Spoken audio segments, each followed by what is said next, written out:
Thank you. Good evening. I'd like to call the public meeting to order at 7 p.m. Before I get started, I would like to personally offer a bit of an apology for the cancellation of Tuesday's meeting.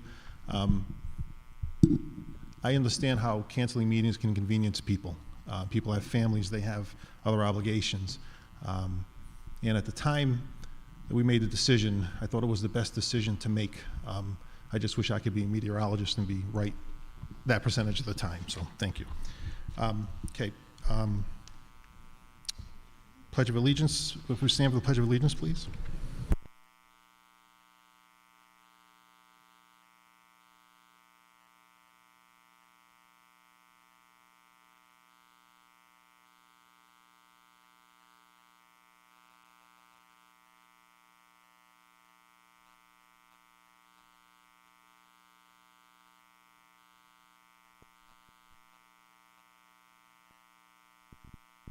All right, so, first item would be looking for a motion to seal the votes of executive session.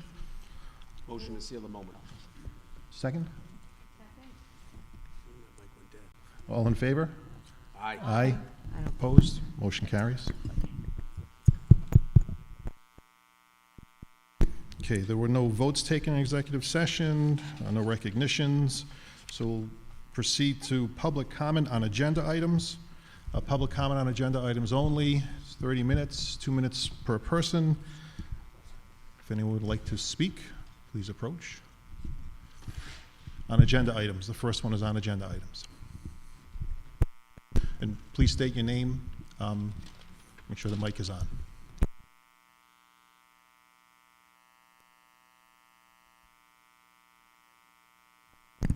Thank you. My name is Roberta Meservi. I'm a teacher assistant in an integrated classroom at Warwick. The letter I'm going to read, like most things at Warwick, has been a collaboration. With the resignation of Julie Martin, the faculty and staff at Warwick are devastated. We are once again left without our North Star. We have been beyond fortunate to have had Julie as our leader. To say the last few years have been rough would be a gross understatement. The COVID years were difficult. Post-COVID years, even more so. But we had Julie, the person who, with her unending dedication to our students, faculty, and staff, day after day, did her very best to keep us doing our very best, all the while having little or no support from outside our doors. We have always been our own little entity. We have come together to function daily, to fill in the gaps, to provide whatever help or support is needed for each other and our students. It has become our mission to make sacrifices and make sense of the untenable situations that we face daily. And we have done this all with the guidance and support of Julie. To say she has our utmost respect and gratitude is beyond an understanding. She's the glue that holds us together, while we do our very best not to fall apart. And when we do, she is right there to hold us up and guide us forward. The days are filled with a myriad of activities and routines. It is physically and emotionally challenging. Julie has been advocating for us since the very beginning, first as our social worker, then as our coordinator and principal. She has stepped in continuously, and she has taken on additional duties. She has gone above and beyond for each and every one of our students. The extra responsibilities she has had to add to her list of duties due to lack of coverage and support is immeasurable. Julie's priorities have always been our kids, our faculty, and staff. She did everything within her power to provide us with what we needed. She was the one person doing the job of many. Even during her most difficult days when her beloved sister Lori passed away suddenly, she showed up and showed us how to be strong. She has the most generous heart. She is the heart and soul of our school. She has motivated us to strive for the very best, even when we were working with little or nothing. She's been our biggest cheerleader and our greatest fan. She makes sure that we are appreciated, and when those special days arise that usually call for attention or a celebration, she takes it all on herself. She has been the very best of us. We have the utmost respect for her as she has navigated through these last few years with integrity, honesty, and perseverance. Her kindness and compassion are evident in everything she did. We will simply not be the same without her. We are losing one of the most dedicated, talented, and hardworking members of our school community. Thank you.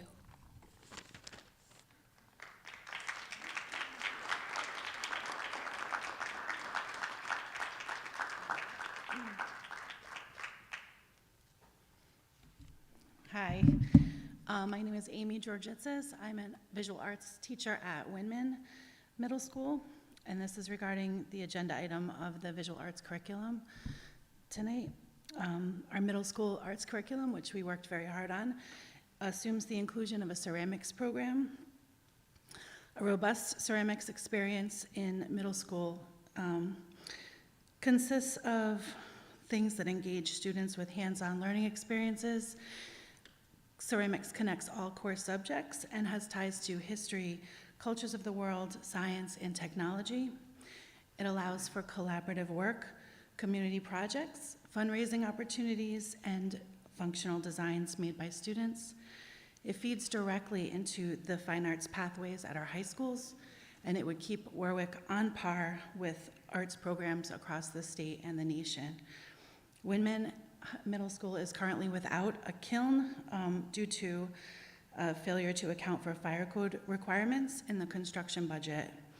The teachers of Winman have been working with the construction and building crews, with administration, and trying to find a solution to get our kiln back and get our ceramics program back in action. We're willing to look at lots of different opportunities or chances to make this happen. We're willing to look at all options. We are just respectfully requesting that our kiln be returned so that we can continue to provide the students of Warwick with a ceramics program. Thank you.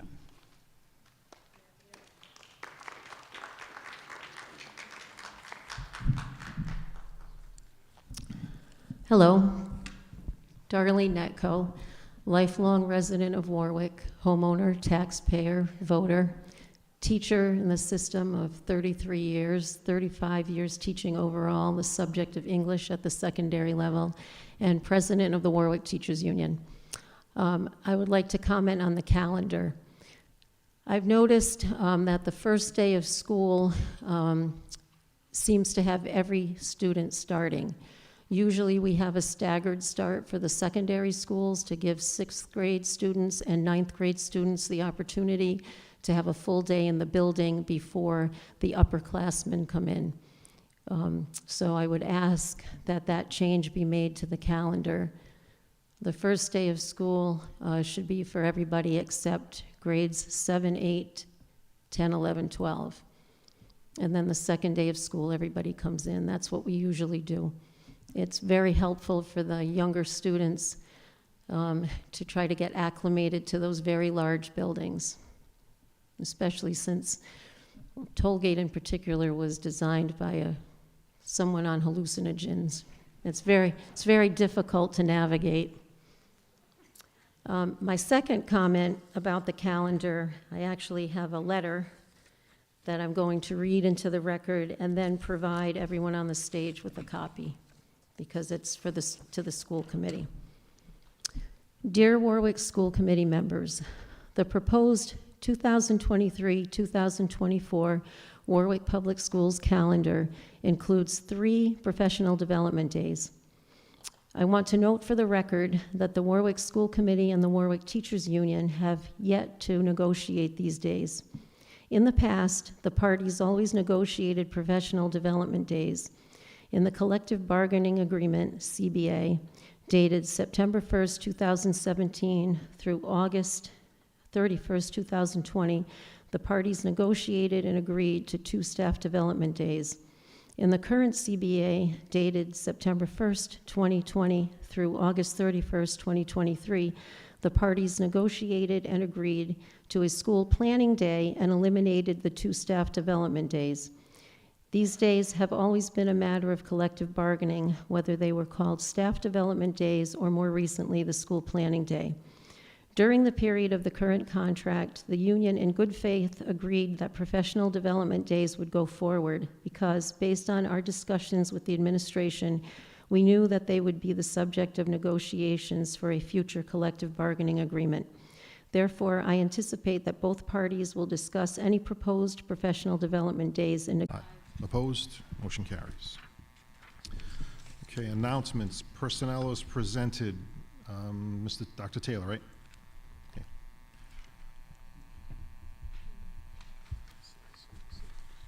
Are you still on? Oh, you're on that. Thank you, Mr. Chair, members of the school committee. I'm here tonight substituting for my colleague, Mr. Jerry, in the personnel announcements. First up, we have our retirements, and we're looking for a vote on this. Is Allison Creswick, math teacher from Pilgrim, for 33 years of service.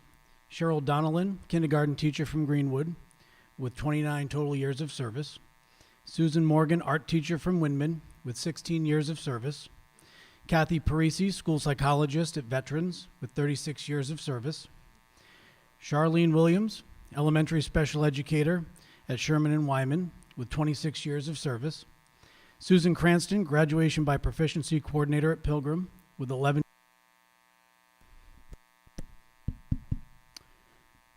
Marita Rochelle, special educator at Tollgate, with 27 years of service. Amy Dolan, kindergarten teacher at Cedar Hill, with 23 years of service.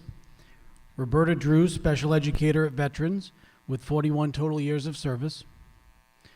Laura Perfetto, physical education and health teacher at Veterans, with 21 years of service. And Wayne Barnes, elementary teacher at Warwick Neck, with 7 years of service. This group totals 270 years of service to children.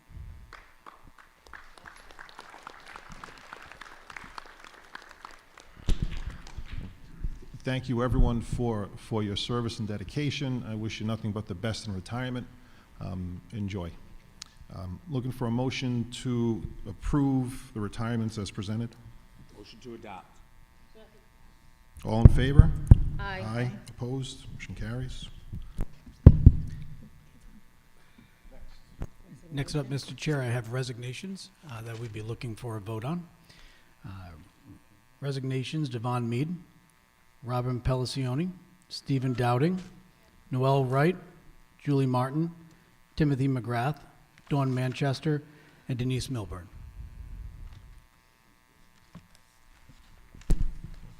For a motion to accept retirements as presented. Motion to adopt. Resignations, I'm sorry. Resignations as presented. Moved by Mr. Gallo and seconded by Ms. Backus. Any discussion? I would just make a comment. I would particularly, Mr. McGrath, I'll miss you because I think you were very good at what you did, and I know Ms. Manchester isn't here. I've known her for many, many years when my kids were little. I wish you guys all the best in whatever it is wherever it is you land and whatever it is you do. And Mrs. Parisi, you're back there. I neglected to mention you. We've known each other a long, long time, so congratulations. We'll call the vote. All in favor? Aye. Aye. Opposed? Motion carries.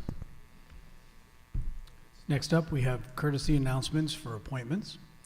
We have Dawn Vedabunker as a BIT TA, Kayla D'Ambra as a teacher assistant, Arthur Lima as a night custodian, Deborah Del Santo as a night custodian, Ann Palumbo, elementary secretary, Denise Grant, night custodian, Elizabeth Bissett, health clerk, Christina Nelson, teacher assistant, Tristan Hall, teacher assistant, Abigail Lane, teacher assistant, Jamison Miller, night custodian, Catherine Peabody, Sophia Profound special educator, Robin Leone, library media specialist, and Olivia Patilano, library media specialist. Thank you, Dr. Taylor. And Additionally, next- we have the coaches as presented in executive session, and we do need a vote on the unrestricted leave of absences. Okay, We have Alicia Bell, an English teacher at Veterans, and Dawn Roman, an elementary phys ed health teacher at Greenwood. looking for a motion to approve unrestricted leave of absences. Second. All in favor? Aye. Aye, opposed, motion carries. And Thank you, that's all. Dr. Taylor.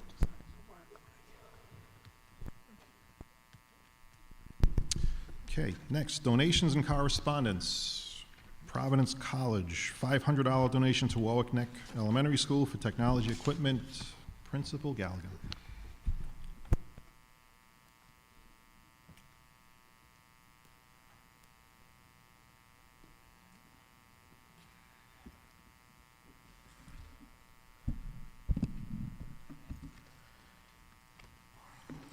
Good evening, everyone. My name is Frank Galligan, and I am the principal of Warwick Neck Elementary School. On behalf of our school community, I would like to extend a sincere thanks to Mr. Joe O'Connor with Providence College for the institution's very generous donation of touchscreen technology equipment to our school. These devices will undoubtedly help to enhance the educational offerings by faculty and staff and make learning more enjoyable for our children.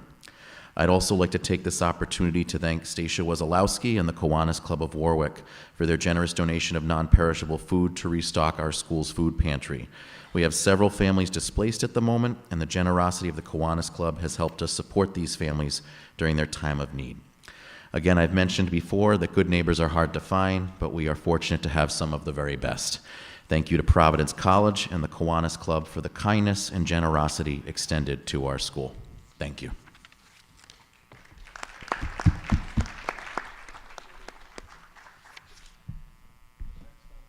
Next on the agenda, adoption of policies, JHCE, Health, Nutrition, Physical Activity, and Wellness. First reading, Dr. Cecil.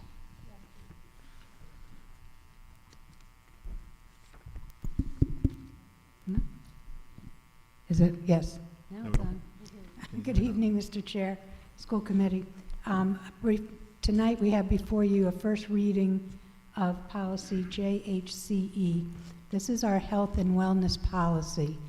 It was brought to our attention that we needed to update this policy to comply with regulations. This had not been touched since 2009, I believe, was the last revision. And at that time, it was a 5-page policy. It's now 11. The policy subcommittee spent 2 months looking at this. We worked with the, what is her title? Remember, whatever, but somebody from the Department of Health who helped us work on this language to make sure that it was in compliance. There's basically, it almost gives the agenda for the Health and Wellness Committee to focus in on those areas such as activity, nutrition, recess, all those type of things related to health and wellness for our students. So we're requesting approval for a first read. Second? Discussion. Yeah, I'll second it. Discussion. Mr. Galligan. Thank you, Dr. Cecil. Quick question for you. When we go through these policy revisions, do they go before our council at all? For Yes, looking at language and verbiage? Absolutely, it goes, I always send them to, well, it used to be Mr. Ennius, now it's his associate, who reviews all policies for legalities. Yep. And make sure that all the most recent references are there. Okay. I'm going to be open and honest with you. I have reservations on approving the first reading here this evening. On the second page, section C, the wording, it reads, should be included in the school's daily education program from kindergarten through 12, speaking specifically to physical education. Are you saying that if Mr. Testa is in grade 1 and he has phys ed on Monday, and I'm in grade 2 and I have phys ed on Tuesday, that is meeting that statement of it's within a school's daily education program? Or do you mean that the children should be seeing physical education on a daily basis? Physical activity, not physical education. Okay. They just Okay. have an opportunity to move, whether it's outside at recess, changing classes, taking a break in the classroom Yep. to shake, move. It's Yep. physical activity, not physical education. Okay. If physical education is addressed further into this policy. Yes, on the final sentence of section C there, it reads that physical activity should include regular instructional physical education in accordance with Rhode Island Physical Education Framework. So then looking at just taking my children's day-to-day experiences within the elementary school, right, where we know we're not meeting that criteria at this time. They're receiving 45 minutes one day of physical education, 45 minutes another day of health education to create 90 minutes a week that would fall under that framework. But we know the ride requirement is at 100 minutes per week, right? And that's with utilizing 45 minutes of health education. So I just have concerns that I'm a big policy and procedures guy. The moment we put it in writing, right, it opens us up to some issues. And I would just say that the rest of the policy looked fairly good, but putting this type of language in there, at this moment in time, I don't think it's appropriate. I think our teachers union president has mentioned a couple times about moving towards getting physical education back in 3/4 of the year at the secondary level. We've heard mutterings about possible changes to the scheduling, which we know that's somewhat tied to the teachers union contract, and we'll be going through those negotiations shortly. I just think at this time, I can't support this with that language in there unless we make amendments to it, because we are specifically stating that it should include regular instructional physical education in accordance with Rhode Island Physical Education Framework. So I have concerns on that. If I got to put my name to it, that's where I stand on it. Thank you. I did as well. Ms. Hazelwood? I had the same concerns. Because if we're going to put it in a policy, we ought to be delivering it. And if we're not delivering it, that's all. You can request to amend this first read and remove that language if the full committee so moves for that. That's up to you all. Mr. Chair? Is any other comment from the committee? Okay, I would comment, I don't agree with that. I don't see this paragraph as a straitjacket. At the end of the day, we're talking, the policy isn't, this verbiage isn't locking you into times, right? So I don't see that. If someone wants to make a motion to make an amendment, then be specific as to what the amendment is. If you want to strike language, be specific as to what you want to strike. But I don't share the same concern, nor do I read it the same way.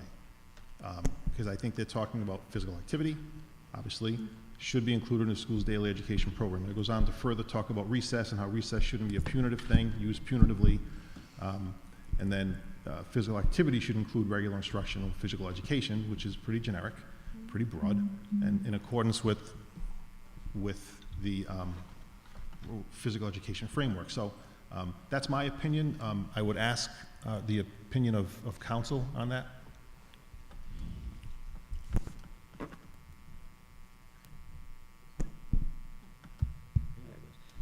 Yeah, if I'm looking at the physical activity should include regular instruction instructional physical education in accordance with the Rhode Island Physical Education Framework, as well as co-curricular activities in recess. I think that's in compliance. Okay, I just have something to add. Ms. Hazelwood? All right. I spoke with Karen Witherall, who leads the Council for Healthy Schools, and she said you cannot include recess as part of your regular activity. It is not education. It is not part of education. It is fun play for the kids, but it is not education. So that cannot be included in that. That's not what this is saying.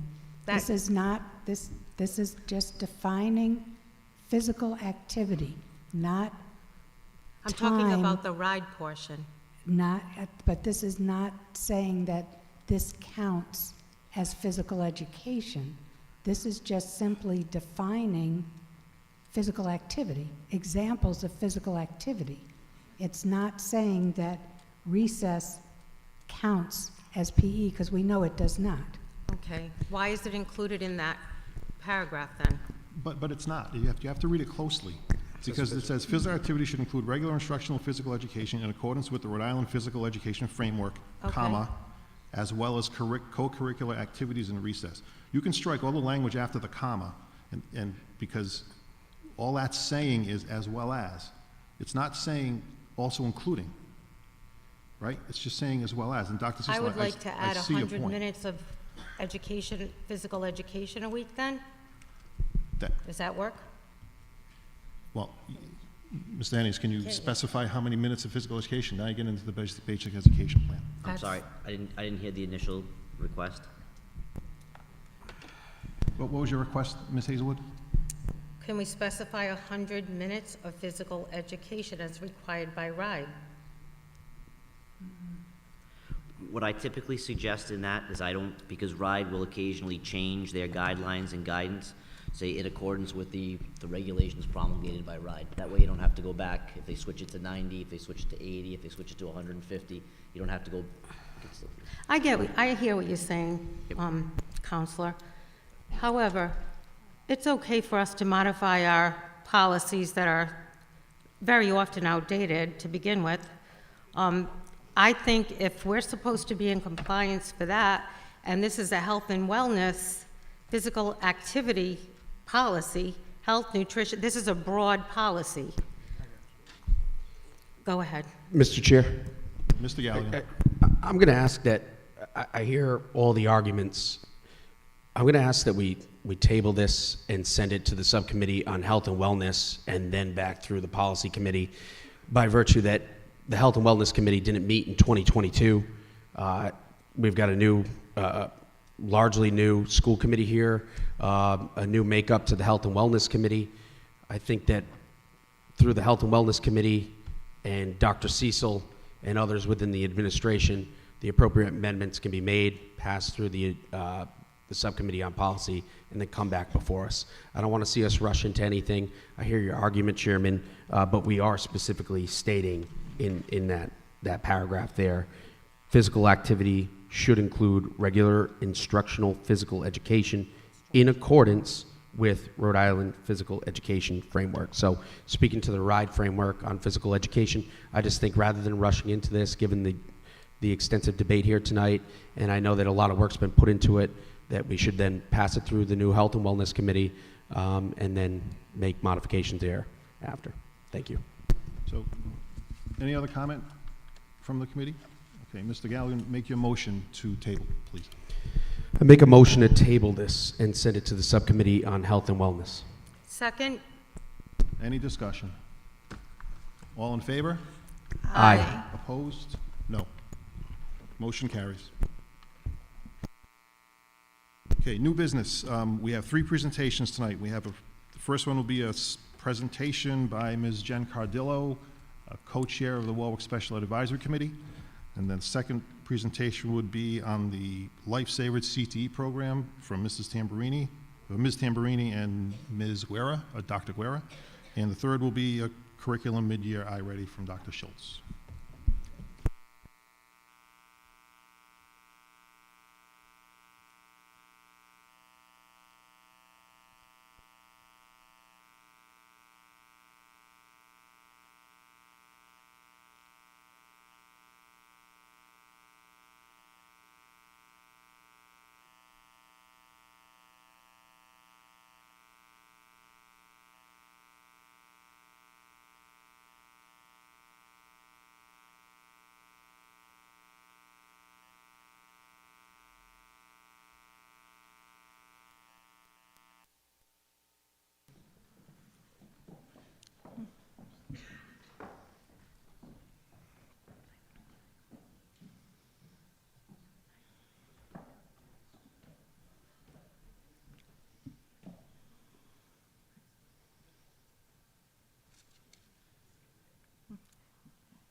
I wanted to thank the Warwick Special Education Advisory Committee for inviting me tonight, along with the school committee, as well as, quite frankly, anyone else who wanted to invite me tonight, to talk about the special education and an upcoming event that we have on March 29th. Just to share a little bit about the Warwick Special Education Advisory Committee, we are a subcommittee of the school committee, and we are here to facilitate collaboration and communication between students, parents, staff, and the school committee in order to promote inclusion, understanding, respect, and support for all students with disabilities in our school committee. During our meetings, we provide direct input to school district leaders. We talk about policies, programs, practices, services that have an impact on students with disabilities and their families. We try our best to improve educational outcomes, identify needs in collaboration with the special services team, and have discussions that can be used to shape local special education policy. The benefits to our community for having the Special Education Advisory Committee are numerous. We have the ability to outreach and engage with families of students with disabilities so that they can be involved in shaping our programs and policies within the Warwick School District. You know, they foster positive relationships. There's a lot of collaborative problem solving during our meetings, which I'll get into in a couple minutes in terms of the topics that we have been discussing. There's opportunities for system change, information sharing, and it does deepen trust because of the collaboration and participation of not only the school committee members, but also the special services team who regularly attend these calls and discussions and in-person meetings. Now, just to talk about the recent topics that we've covered during our meetings. We've covered the Warwick budget process. In fact, we're getting into a very active period for that particular discussion, so I do expect that to be covered over our next 1 to 2 meetings. We discussed training for special educators, extended school year, which will be another topic that will probably come up during the next 2 meetings, and future topics of interest to members. This has actually probably been the hottest topic that we've had over our past 2 to 3 meetings, since we have an ongoing list that we're keeping at the moment of priorities to have members of our wider Rhode Island community come in and discuss topics that are of specific interest, one of which, again, I said will be on March 29th. On an ongoing basis, we have the Director of Special Services report, the school committee report, my favorite part, which is the recognition of Warwick staff, and periodic membership survey results, which we do send out on a regular basis. Now, for our remaining meeting dates, our next meeting is going to be on March 29th. It'll be here at Veterans Middle School to go, we're actually invited Disability Rights Rhode Island to present to us on supported decision making. We're also going to have our monthly meetings on April 26th and May 31st at the Warwick Public Library. Those will be from 6 p.m. to 7:30 p.m. Our supported decision-making presentation has been a long time coming. Before the pandemic, we used to have on a semi-regular basis members of the community come in who were experts in the disability field to talk to parents and members of the Warwick community about different topics of interest that would help parents as we move forward, with their making decisions for their children. One of the items that was listed and prioritized was supported decision making. So we're really grateful that Disability Rights Rhode Island is coming in with one of their attorneys just to go over this newer area within special education and newer area within disabilities. If you're interested, you can either reach out to me, I've got my email address there, along with Caitlin Regan within the Warwick Schools. That will be held on Wednesday, March 29th from 6 o'clock to 7:30 p.m. Yeah. So our ask, we would be delighted to have more parents, more staff from the Warwick schools join us at our monthly meetings. I promise you they're not boring. A few who attend the meetings are in the audience today. They're waving hello, that's great. And we've had some pretty lively discussions. I would say that we've had some very open, and respectful discussions about topics that sometimes can be controversial and sometimes not, based on the input that we've received from the community. And I've really appreciated everyone who's participated to date, but let's have a little bit more. So if you're interested, again, my email's there along with my co-chair, Bethany Hogan, and Caitlin. So please keep sharing any topics that you'd like to have us cover during a future meeting. And finally, we do read into the record about the wonderful work that the special education staff is doing. Some of the stories that we receive are so heartwarming, and we want to hear even more. So if you could let us know, we'd love to recognize them during our meetings. Just reach out to us. We just updated the committee page, so we've got the link there too, and that'll be included in the meeting minutes if you want to check that out also. That's all I have for tonight. Again, thank you for inviting me today. Look forward to hearing more from all of you, and hopefully you can attend on the 29th. Thanks.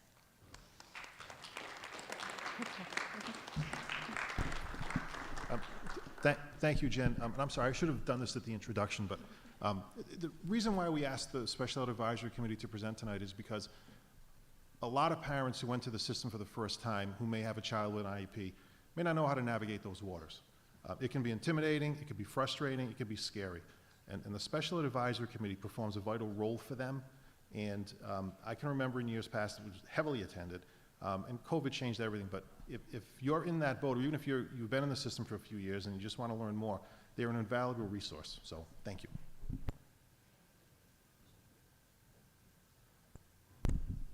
Next up is the Lifesaver EMT CTE program at Pilgrim High School from Ms. Tamburini and Dr. Guerra. Thank you.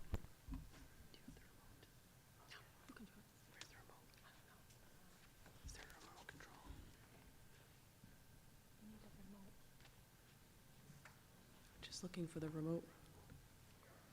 Good evening, Mr. Chairman, school committee, leadership from our esteemed Warwick Public Schools. I am Dr. Guerra. I'm an assistant principal of teaching and learning at Pilgrim High School. And this is Lisa Tamburini, an instructor at Pilgrim High School. So we want to talk about the Lifesaver EMT program at Pilgrim. It's a pathway that has recently achieved CTE status through RIDE for the 23-24 school year. We'd like to describe some elements of the program and what's coming up for our students at Pilgrim.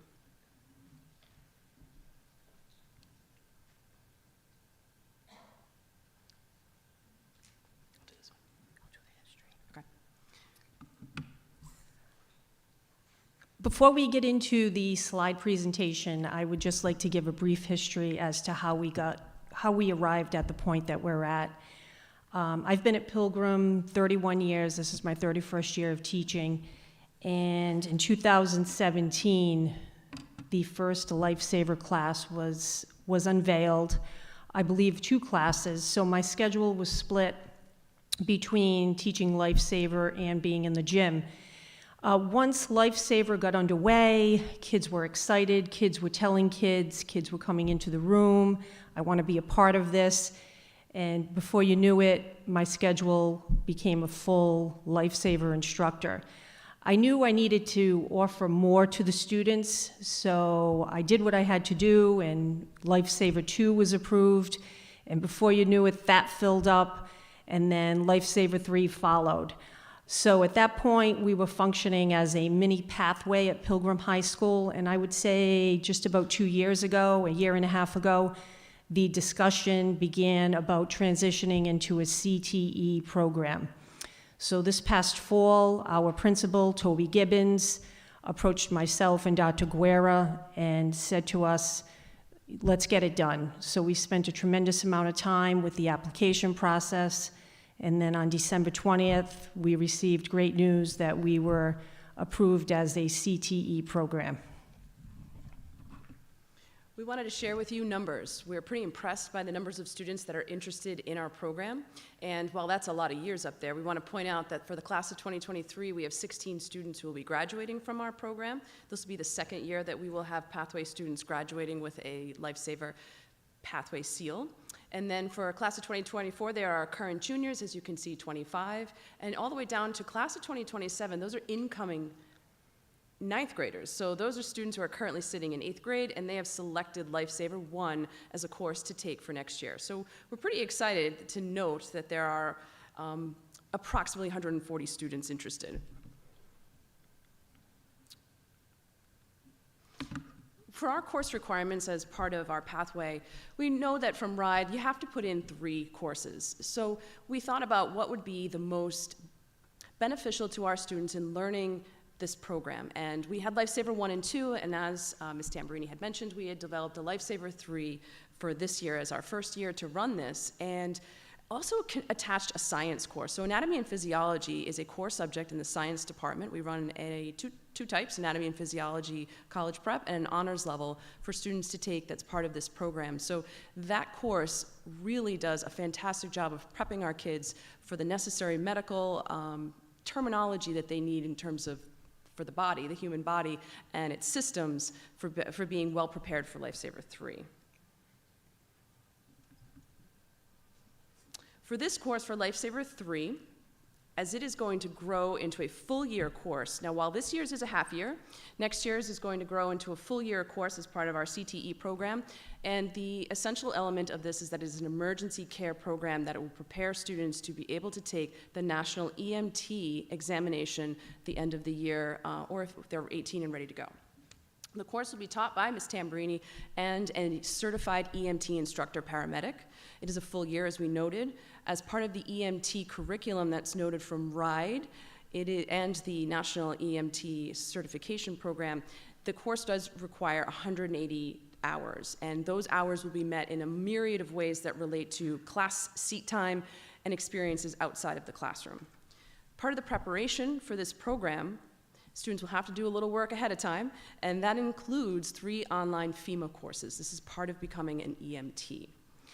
We expect that our students will earn and maintain a minimum of an 80 grade point average, and that's all through work-based learning projects in class. These are learning opportunities that embrace a number of skills with our vision of a graduate expectations, in addition to the expectations RIDE has put out for work-based learning, which includes everything from collaboration, communication, critical thinking, problem solving. I've got a couple more. Professionalism, ensuring that they are also just really working together to create, whether they're demonstrating something and creating an opportunity for others to also learn from them. Then we're going to include after-school workshops. Ms. Tamburini was going to talk about some presentations and some opportunities outside of the classroom, and that relates to our student emergency medical team.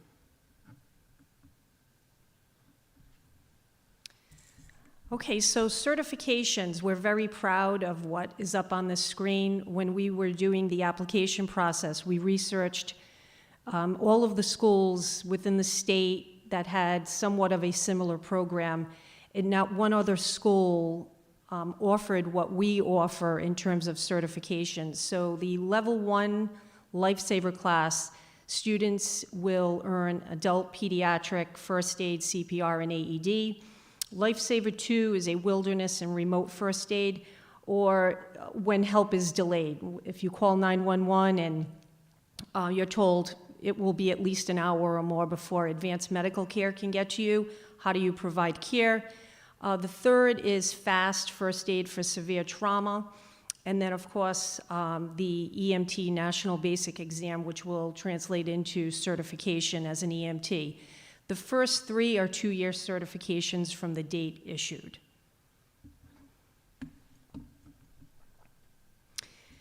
The Lifesaver EMT medical team, this was unveiled this year. We're very proud of it. I have 24 students part of this program. For next year, this will be a requirement for the level 3 students. And basically, how this group functions, we show up at all home athletic events, school plays, school concerts, Pilgrim Idol, talent show, whatever is going on at Pilgrim. Next Thursday, we have Powder Puff games, so we'll be there. We are also teaming up with Parks and Recreation for the city of Warwick. So our first event will be the Easter egg hunt. And then, of course, I try to get my kids into the community to actually take what they've learned and share it with community members. So we'll be doing a certification class at Alpine Country Club, the Yacht Club. We will be working with the parents of A Wish Come True, and then Warwick North Little League recertification. This is a picture of the emergency medical team tent. It looks really small. I couldn't actually lift it up all of the way because it would have went through the ceiling. But earlier this fall, I applied for a grant. I was awarded the grant, so with that grant for the team, I purchased an AED, 2 comprehensive first aid kits, the tent, the table covering, and the apparel, which you'll see in the next slide. So this is the back of the shirts and pullovers that the kids wear. They're so proud of it. So when we show up to events, everyone's in apparel and with a name tag on for identification. Another new venture this year was the Lifesaver Advisory Board. This has been fantastic. Dr. Guerra and I chair it. And the members, we have a representation from all 4 grade levels of parents. We have Chief Bogosian from the Warwick Fire Department, Holly Weber from the City of Warwick Parks and Recreation, and Sergeant William Naylor from the Rhode Island National Guard. We meet 4 times a year, so we've completed 3 out of the 4. We have 1 additional meeting remaining. And the purpose of the advisory board is to really create community relationships and how what we do can interact with the community. We talk about where we're at, our plans, future plans. We get comments and suggestions. We review course content, equipment, and most importantly, we talk about work-based learning opportunities. They also provide a great opportunity to expand our EMT, our student EMT squad, if you will, out into the community. Having Holly Weber on the team, as well as Chief Bogosian, he's the head of EMS for the Warwick Fire Department. They've offered their services and offered opportunities for our kids to be part of their groups in some way so that they can practice their skills. So we're pretty impressed with that. Okay, a big part of what we do, or what I do with the students, is community give-back projects, and I have the students run these projects, and our second year in a row working with Project Hand Up, big food drive for the month of November for the Thanksgiving holiday, and then December is dedicated to A Wish Come True, a very successful toy drive. This year we've added a new, the Brain Injury Association of Rhode Island, and then we did a coat drive with Oceans Outreach Center. So we really try to emphasize the importance of giving back, and the students are very excited and very just really excited to be a part of these 4 groups. Okay, a third new venture this year was the Rhode Island Hospital volunteering. We had a guest speaker come in and talk to the students, and she really stressed the importance of volunteering. So Dr. Guerra and I investigated, and we virtually met with the director at Lifespan, and she laid out what the students would have to do in order to get involved in volunteering. So right now, presently, we have 15 Lifesaver students, and it's really a great experience. The students go in. Everything was done virtually in terms of their interview process. Once they finished their interview process and were welcomed to Lifespan to Rhode Island Hospital, the first 50 hours they're classified as a greeter, and then after the 50 hours, they can pick any area to further volunteer or explore. And that's what we really liked about it. So if a student was interested in oncology, that student would be able to go into that department. And students are able to personalize their schedules, how many hours a week, and the days that they volunteer. Okay, community partnerships. I can't say enough about the community partnerships that we have. The American Red Cross, the curriculum, most of the curriculum comes from the American Red Cross. The Rhode Island National Guard, they do so much for not only Pilgrim, but for Lifesaver in terms of advanced field trips, transporting us, feeding the students MREs or offering MREs, and entertaining the kids with advanced skills that are equipment that we don't have at Pilgrim, and their doors are always welcome. We're actually hoping to plan a field trip to the aviation facility where the students will work with the Black Hawk helicopters, be able to load a mannequin onto a litter, and then the litter onto the Black Hawk helicopter, and then the helicopter goes up. The City of Warwick Parks and Recreation, Holly Weber has been fantastic. We were at McDermott Pool today doing water safety skills, but again, we'll be doing community events where the EMTs will be present. As I mentioned, Rhode Island Hospital, Warwick Fire Department, they're at Pilgrim 2 to 3 times a year doing workshops for the Lifesaver students. And New England Institute of Technology is fairly new.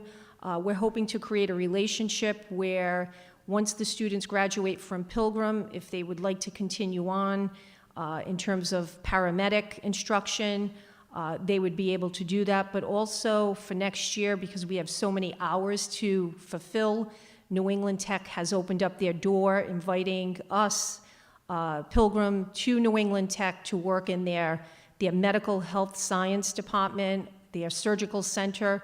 So we're very excited. We're still exploring it, but we're very excited with that possibility.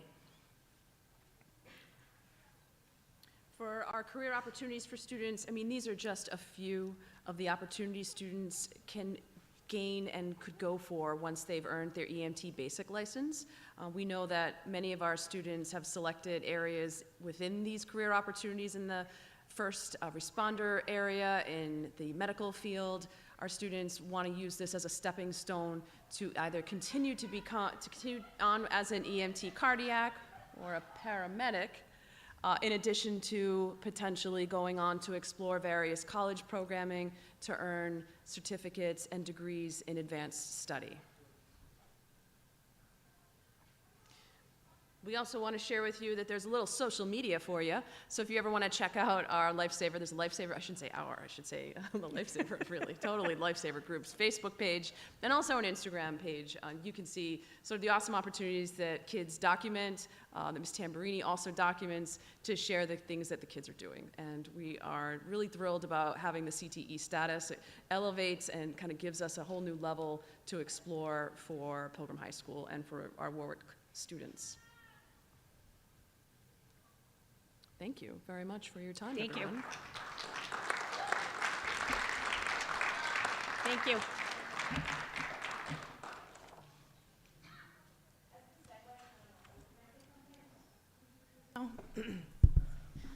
Testing. I just want to say how excited and proud I am of Pilgrim and all the work that you've done, Mrs. Tamburini and Dr. Guerra, because you've really helped propel Pilgrim forward. You're keeping our students at Pilgrim, and we need that. We need to showcase what we have here in the city. We have amazing things happening. I'm about to show you more, but I just want to say thank you for all of your efforts, because you've really made us shine and made Pilgrim shine as a beacon in Warwick, so thank you. Makes me want to go back to high school. Thank you. Stop by anytime. Our doors are open. We'd be happy to have folks come in and just check out what we're doing. Yeah, cool. I'll do it once we can. Thank you.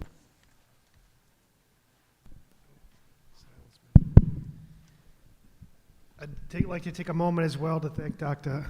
Guerra as well as Mrs. Tamburini. This has been a multi-year project that they've worked on. They've put an awful lot of time and energy and focus on getting this program approved. And on behalf of the administration, I thank you for your efforts. The students in Warwick are much better off today as a result of your hard work, and we look forward to all your work in the future.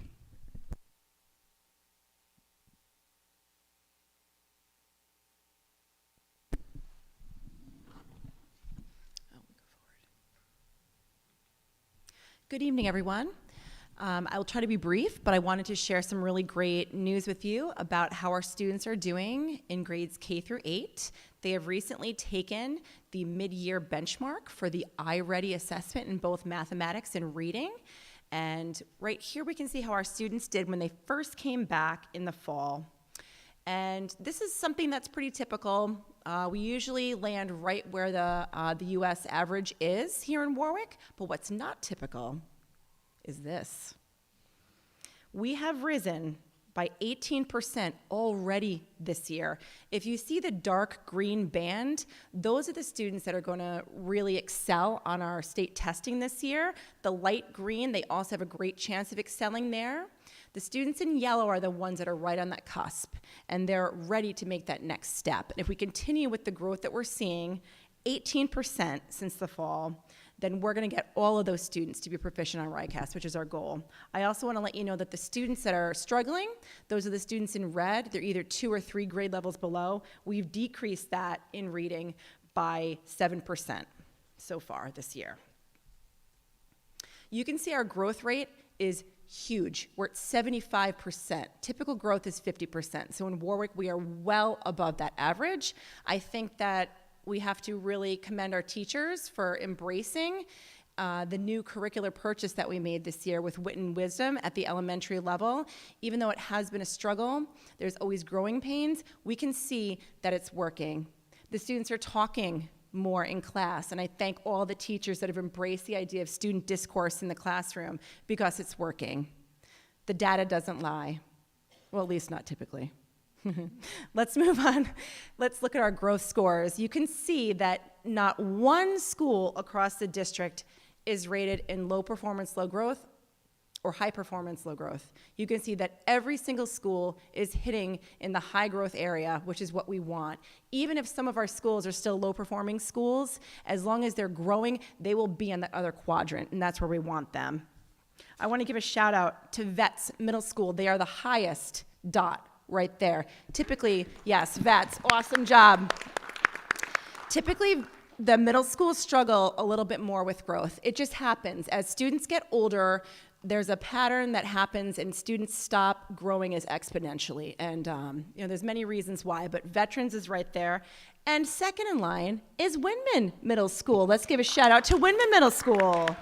Yes, we also have Greenwood as one of our top leads as well. Nice job, Greenwood Elementary. All right, let's move on to math.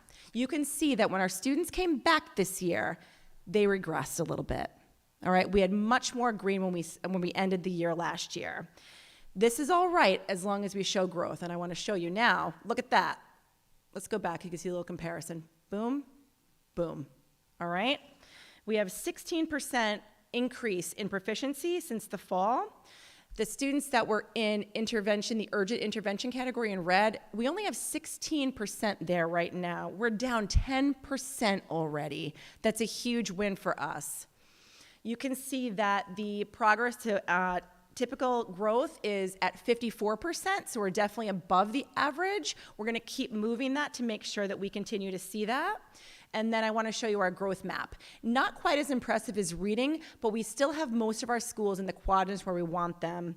Again, I want to give a shout out to the top dot, which is Windman Middle School yet again. Excellent. Windman is one of the leads in the district right now. I saw that Mr. Haywood is here, the principal. He's doing an excellent job pushing student discourse at the school.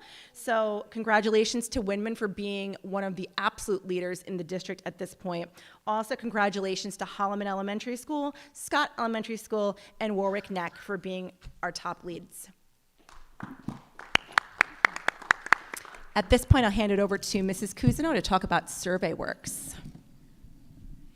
Good evening, everybody. Just a quick overview of our survey works. Surveys that are going on right now started for most schools. The window is open from January until March. Some schools decided to jump on that right in January, some in February, some waited till after vacation, some are waiting until next week. So all the schools are in different areas right now. This is sort of our district report card. It kind of gives us a breakdown for families. They get to fill out the survey. Our staff fills out the survey, and our students in grades 3 through 8 fill out the survey. I only know 3 through 5, sorry. So overall, and every couple of weeks, we send updates to our principals so they can kind of get the word out. I've seen some QR codes I've seen some things in some principals' newsletters. I've seen a picture, a billboard at one of the schools where they're sort of tracking for pizza parties. So if you, as a family member, have not filled out the survey works for your student's school, please do so. This really does help us with our programming and moving teaching and learning forward. We do have some shout outs. Cedar Hill had 100% of their staff fill out the survey so far. Nice job. Thank you, Cedar Hill. Oakland Beach had 100% of staff fill out and 87% of students so far. Scott School has 100% of their students are already completed with this. And moving to secondary, which we keep track of also, it is up through grade 12, I apologize. Windman, again, staffing at 100%, student 91, and family 71. I think that's one of our highest family percentages so far. We keep hearing Windman. Windman. Middle School. 71%. Vets, students 77%, staff 66, and families they're working on. Pilgrim is right up there with staff and students, and a shout out to Tollgate for 100% staff surveys filled out. So we still have a couple more weeks. We really need a plug for these last couple of weeks to get these numbers. We want to see 100s kind of across the board to know that we did everything we could to hear all the voices of concerned parties, students, staff, and family members. So if you haven't heard anything about SurveyWorks yet, it's not too late, so reach out to your school. Thanks.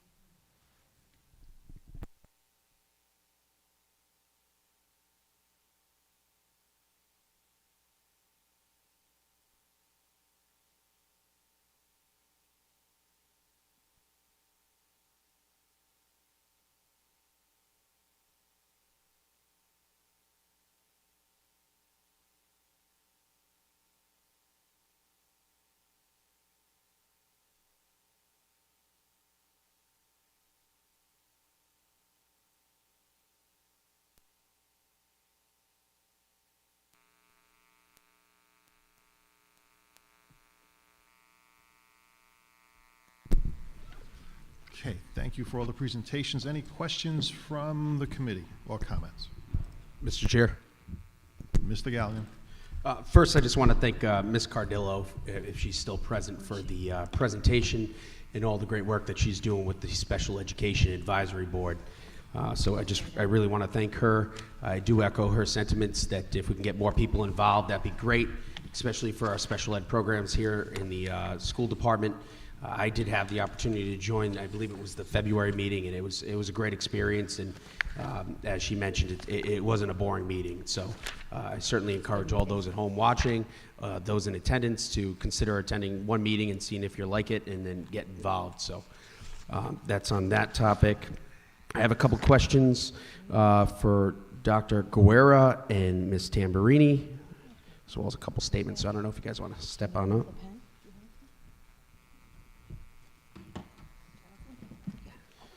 First, I've just got to say, wow. Okay. Back when I was at Pilgrim, I was there.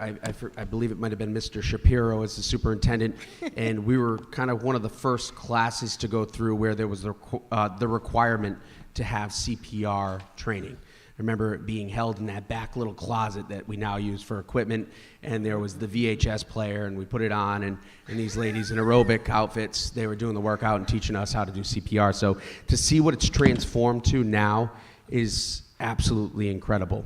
I know that there's one person, actually I'll get to that in a second.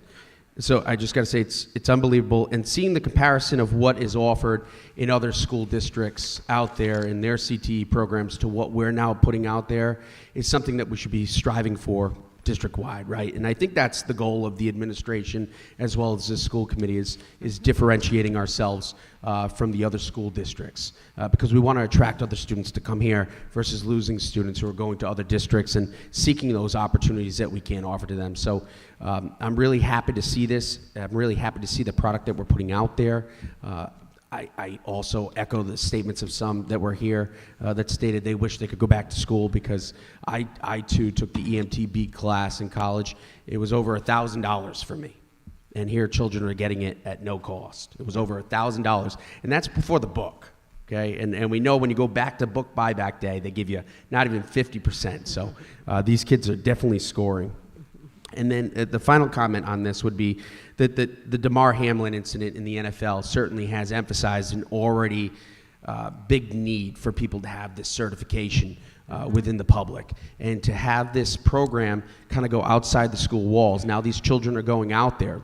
We see they're supporting those community events. That's fantastic. We see they're going to our sporting events. That's fantastic. I'm hoping that our athletic director, Mr. Ricks, and all those in the administration that really like sports are appreciative of that, because it's helping us fill the void of not having, kind of trainers at some of these other sporting events that are not non-contact. So I really appreciate that.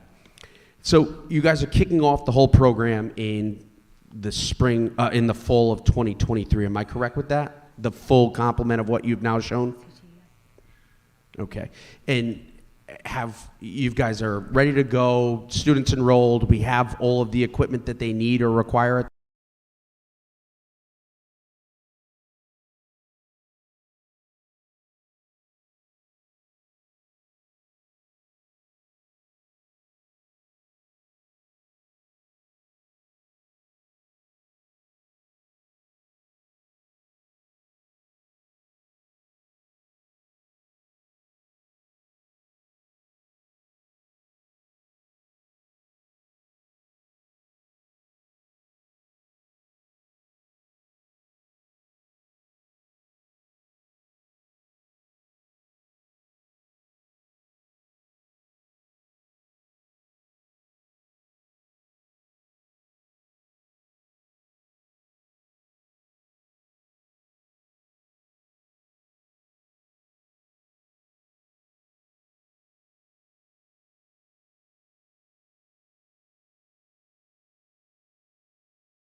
those departments and central administration, so, okay. Without any further discussion, all in favor of reorganization of transportation and food services and purchasing? Aye. Aye. Opposed? Motion carries. Thank you. Next item, discussion action, a new hire controller. This is Superintendent, is you? Yes, Mr. Chair, members of the school committee, I respectfully request the reinstatement of the controller's position in the finance office. As my memo states, the controller oversees accounting activities and ensures that ledgers accurately reflect money coming in and out of the district. The staff in the accounts payable, accounting, payroll, and accounts receivable all communicated to the assistant superintendent, the director of human resources, and myself. They really need a daily point person to work with them, to help them, support them, answer their questions. So these are the departments that the controller will oversee, as well as supporting Mr. McGrath as the director of finance. And this position has always been part of the finance department and the Warwick School Department. This is a non-funded, Unbudgeted expense, right? Yeah, unbudgeted. Right, Move okay. approval. Second, any discussion from the? Mr. Chair. Mr. Gallagher. Certainly, the justification in the memo that came before us is completely understandable. The explanation that you just provided, very much understood. However, after an hour and a half of time with Mr. McGrath yesterday, I still have anxiety from sitting there and discussing numbers with him. And to have an unbudgeted expense at this point in the year, especially when we have a couple line items that are over budget, and the position not 100% support the educational needs of the kids in the classroom, I'm not going to be able to support this evening. Not saying that I wouldn't support it in the future, but it's an unbudgeted expense, year-end, couple line items over budget. We've been very lucky we don't have snow. And the line items that were over on budget are nobody's fault. We had a couple of freak incidents with the roof here at Vets, the sewer issue, so people having to work overtime. I'm not going to be able to support this evening. Thank you. Any other comments from the committee? Okay, I'll speak. I would disagree with Mr. Galligan, and for the following reasons. First of all, you will never encounter a term on a school committee and not come up with an unbudgeted expense. These things happen. Second, not filling this position now, and Mr. McGrath is going to be leaving in June. When we posted this position, when you took over your current position, we had less than competent applicants. So the concern should be, and I would take issue with the fact that it doesn't impact student learning, because if you don't pay your bills and vendors shut you off and they don't ship you, it impacts student learning. And I would say that to roll the dice, and we're going to have to replace a finance director, and those positions are as rare as hen's teeth in the educational world. And then knowing the history we had trying to fill this, we could very well end up with a rudderless finance department. And you want to talk about a disaster, I'll spell that with a capital D. I think the position is needed because I think it's going to be a bit of a struggle to find somebody, and I think you should be in on that hiring process so we can at least have one person in place as we search for your replacement.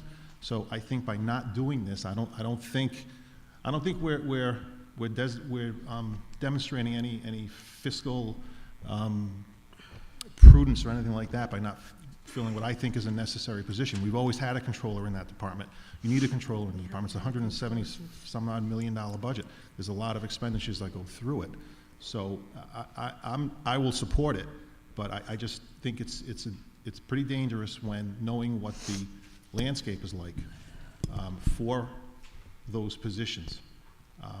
There's a lot of people with MBAs out there, but they may not necessarily have any municipal budgeting experience, and particularly educational budgeting experience, and that's a horse of a different color. So, any other comments? I just have a question. Ms. Hazelwood? Sure. When was the last time we had a controller? Mr. McGrath? 2 years ago?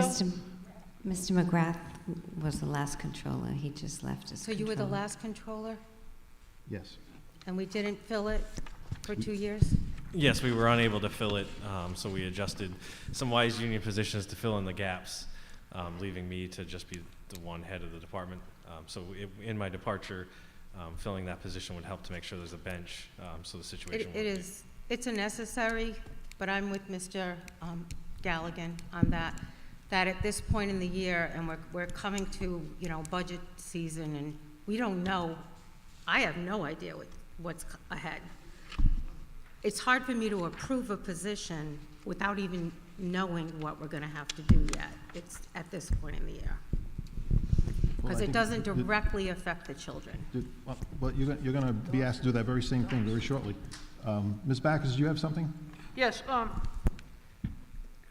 Mr. Testa, I completely concur with you.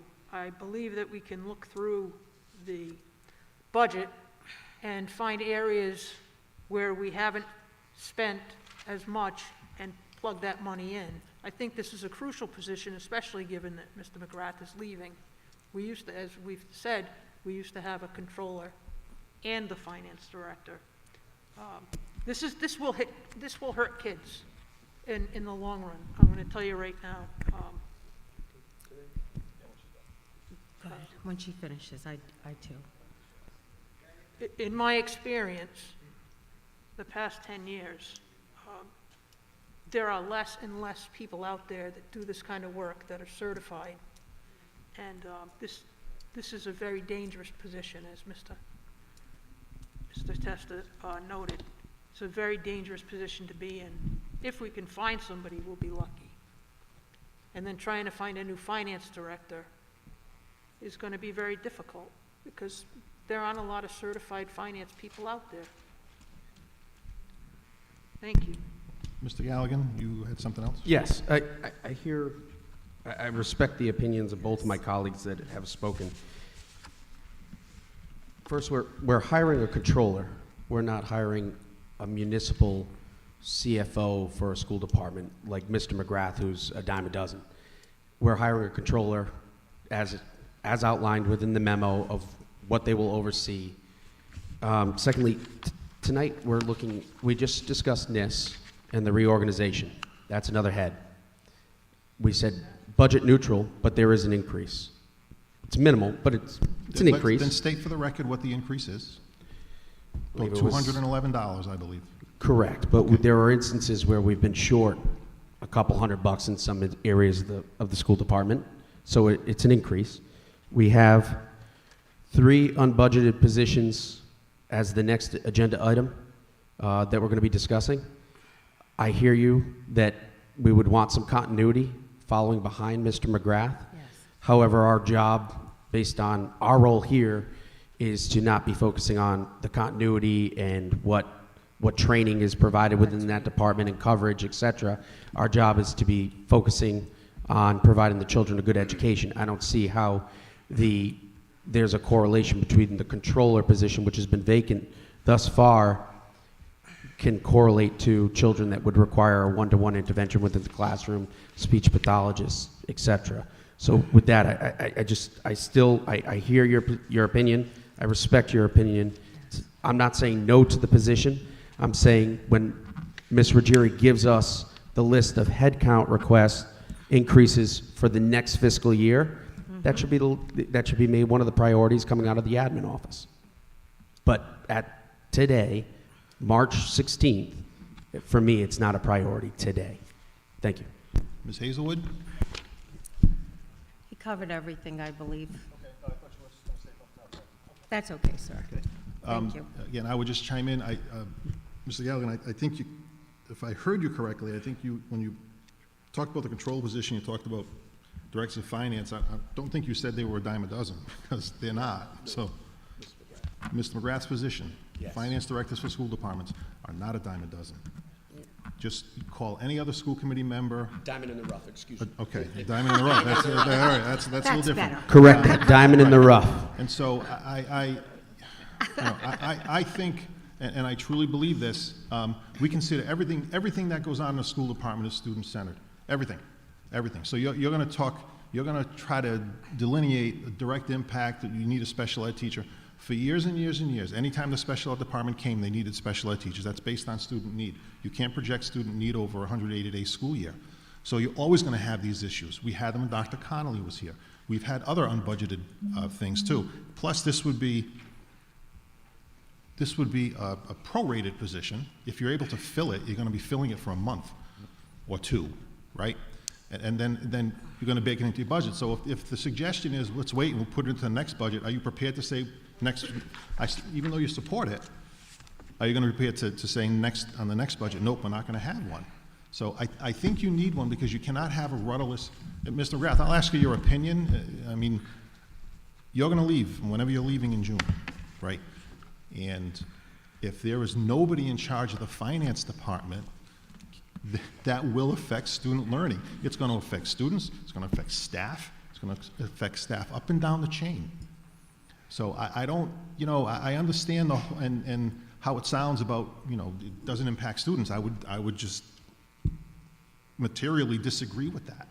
So, we had a controller in that department for years, for forever. For as long as we had a director of finance, we had a controller, right? So what we did when you assumed the position and we couldn't fill it, we tried to just plug people in, to just try to keep the wheels turning. And it didn't really work very well because there's a lot of work going on in your department, okay? And when you want to work them like rented mules, okay, you're not going to get a good result. So you have to have a good functioning finance department. And so, there's no need to reinvent wheels here, but I think we're playing a dangerous game. So if there's no other comment, I'll just call the vote. Ms. Backus? Yep. Mr. McGrath, how much does usually a controller, what's that salary? Anywhere between 90 to 100 seems to be the going rate. Okay, so we're talking about probably all in 120, 125? Correct. Okay. We have money in line item 51135, which is retroactive salary prior years. We have money in AM/PM supervision. That's 51324. We have approximately 30,000 in there, 50,000 in the other. We have in 51401 stipends. We have about $75,000. In 51404, we have so far about 100,000. Ms. Backus, I see where you're going with that. I'm just saying, I just went through the budget, the staffing, quickly, and I'm pulling money out of there. Right, so I think, And there are no encumbrances on that money. Right, and we still have another, how many more months? What month is this? March? So we've got 3 more months. And to your point, Mr. Testa, it's a prorated salary. So you would be looking to put that salary in next fiscal year budget at the full cost, but by the time this person gets hired, we're probably into May, June at that point. So you're probably looking at the cost of $15,000 right, exactly. to have more continuity in that office. And the budget will change between now and then, too. Some of the items that we're showing deficits on now is some Medicaid reimbursements, right? So there's 2 pieces to that, right? It's the submission and then the receipt. So, and that traditionally doesn't come in smoothly, it comes in late. So again, of course we're worried about a budget, but I'm more worried about the district being able to pay, because there's a lot of encumbrances that come at the end of the fiscal year. So once you start having bills pile up and not getting paid, okay, it sets off a whole other can of worms that I don't think the district needs. So, okay. Ms. Kirby-Chapman? So we're basically trying to fill 2 positions right now. Well, we haven't posted for the director of finance, but we will. But we're worried about a position that we want to add before we even worry about his position. No, we're worrying about them both. But I think it's going to be it's going to be more work to fill a director of finance than a controller. But at the end of the day, you need, my opinion, we need both positions. Right, so we haven't had a controller, you can post that right now. In order for us to post the finance director's job, the employee has to submit their resignation first. So now that he's done that and we've accepted it, now we can post for his job as well. So either way, both jobs are going to be prorated for whenever they are hired, if they're hired to the end of the year. So it's a prorated position. The salary for Mr. McGrath's job is already budgeted. So what we're really talking about is a new controller position and a prorated budget for that. And again, I will reiterate, I have very, very big concerns about not having your top 2 leadership positions staffed in a finance department that manages $175 million. So. And do you feel like you have been short-sighted by not having a controller? It's definitely a necessary position. In the case of, and you're seeing this case with me leaving, without having someone behind is definitely an issue. The positions are hard to fill. We did what we had to do to try and keep the wheels on, but in going forward with the amount of knowledge I'm leaving with, I think it will take 2 people to fill my shoes. And it's necessary to have the backup. There was a lot of feedback. Ms. Danbrook met with all the staff, and they all were supporting of having the controller position return. So there's those pieces as well. Mr. Chair. Superintendent. Currently, Assistant Superintendent McCaffrey is overseeing these departments. He has a lot on his plate, and he cannot dedicate the time that they need and the guidance that they need. Even though he has a strong business background, he cannot provide them with the assistance and what they need. I just don't want them, I don't want to lose them. I mean, they're valuable employees, they're knowledgeable employees, but they're feeling very frustrated. You know, Mr. McGrath Director of Finance, works very, very hard, but he just doesn't have the time to help support them on a daily basis. Thank you. And I'd also add, a controller in a school department is a very common position. We're not the WPA. Right? We're not trying to just make jobs for people. These are positions that if you go to any similarly sized district, go to Pawtucket, go to Cranston, you're going to find either a business director, director of finance, whatever you want to call it, and there'll be a controller or a functioning position like a controller. So, you know, I think it's fiscal 101, fiscal management 101 to have that. So, Can I ask Superintendent a question? Certainly. Have you started the search for a new director of finance? No, you said that. Good. Yeah. So as soon as Mr. McGrath put his letter in for tonight, so now we can post it for tomorrow. Okay. But we have to wait for that letter of resignation. Great. So it will be posted tomorrow. Okay. So it sounds like the administration's taken steps to get that position backfilled. Hopefully it's not a long, arduous task. Again, I just want to state for the record, not against the controller position. Just. Okay. All right, any other comments? All right, I'm going to call a vote. All in favor of discussion action for a new hire controller? Aye. Or we want to call an individual, and I'll call an individual roll. Ms. Backus. Aye. Ms. Hazelwood. Nay. Ms. Kirby-Chapman.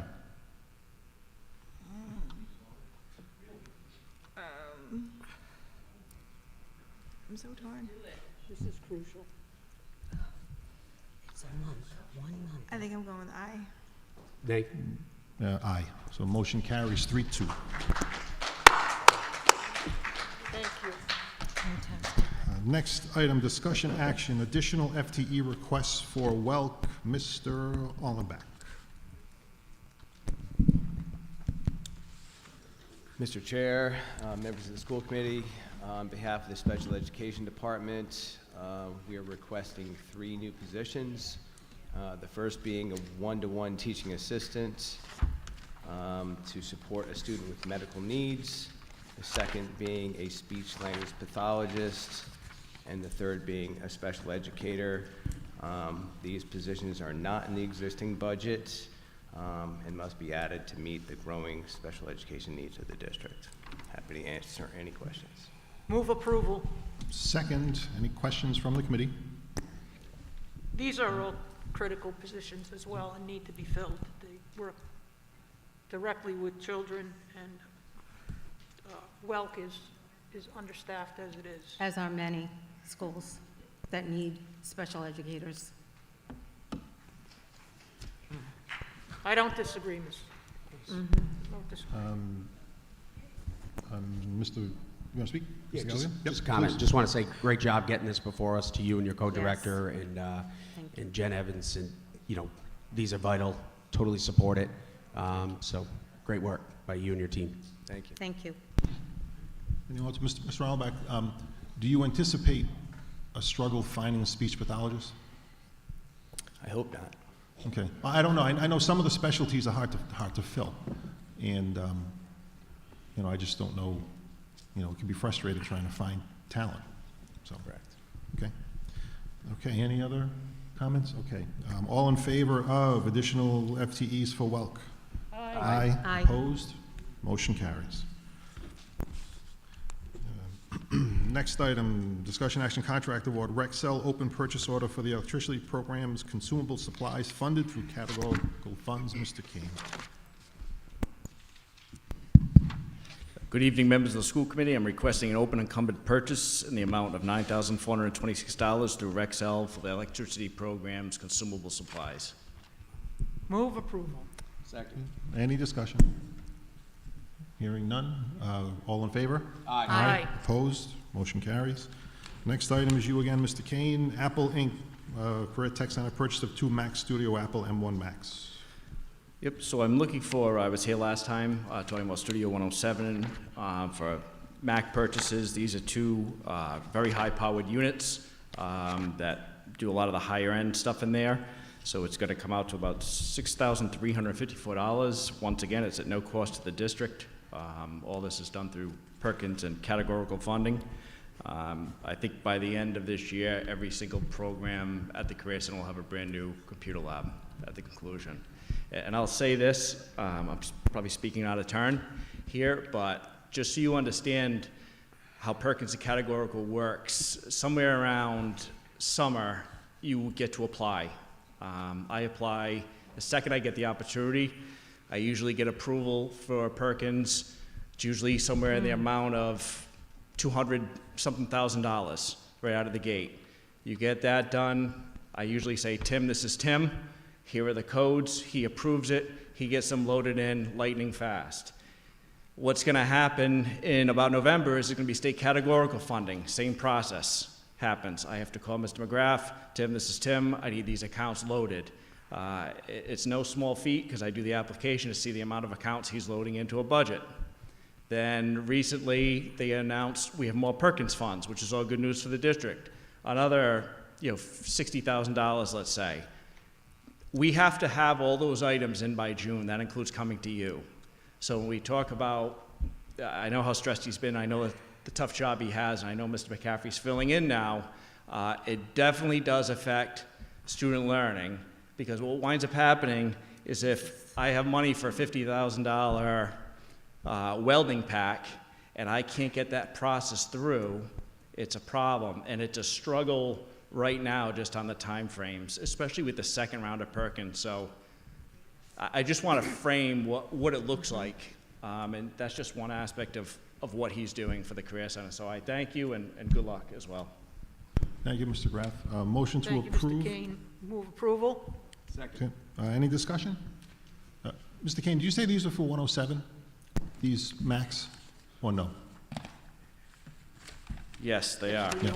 And I just want to comment, I judged capstone projects yesterday, and there was a student who presented to us, and I've been doing those for 10 years. It's one of the best I've ever seen.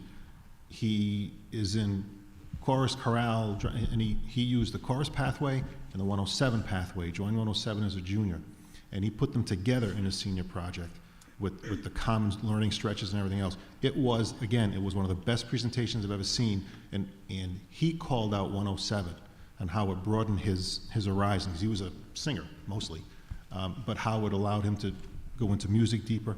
It's a fabulous program. I'm just glad that we can support it. Okay. And I had a student do the same thing yesterday in capstone. It was fantastic. Yep. Okay, all in favor? Aye. Aye. Opposed? Motion carries. Thank you. Okay, next item, number 11, contract award, Global Spectrum for June 12, 2024 graduation services at URI. Mr. McCaffrey.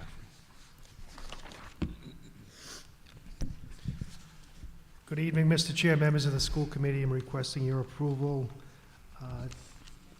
for the graduation ceremony to be held at the University of Rhode Island next year. The cost is similar to what we're paying now for the Aldridge Mansion. The only difference is we don't have to worry about rain.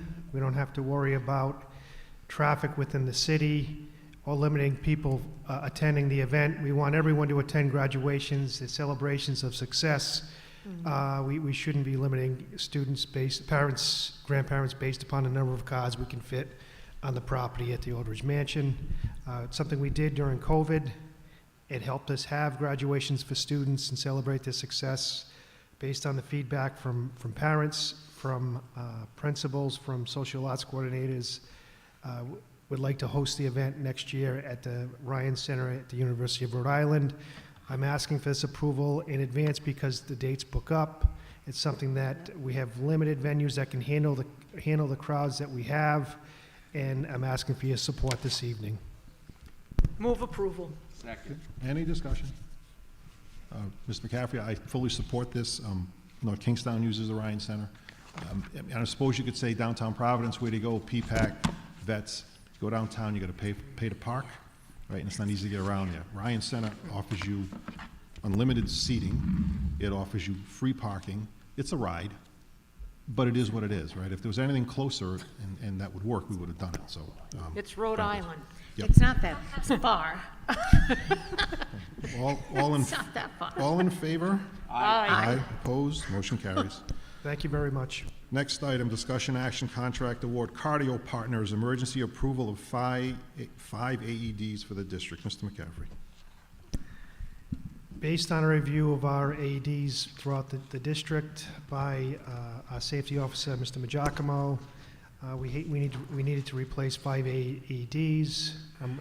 I asked for emergency approval. It was granted by the chair. I'm asking for your approval this evening.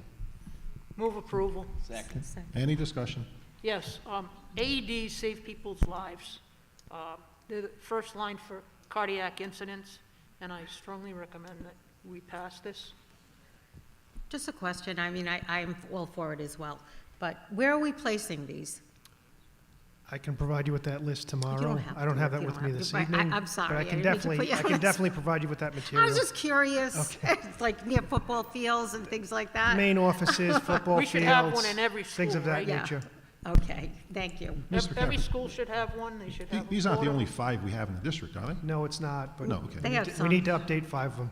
Right, so Because they is get, there, yeah. so, I know it was on budget and you found it out, so is there a lifespan to these? Is that what typically happens? Yes, there's a lifespan to the units. All right, so do we use technology, our existing technology, say it's bought on such and such a date, so it trigger us, so we So don't, it's much like changing a filter in an air conditioning unit. You put a Right. date on it, and you look at it, Okay. review the date, and you have to replace it Gotcha. when that expiration comes up. okay.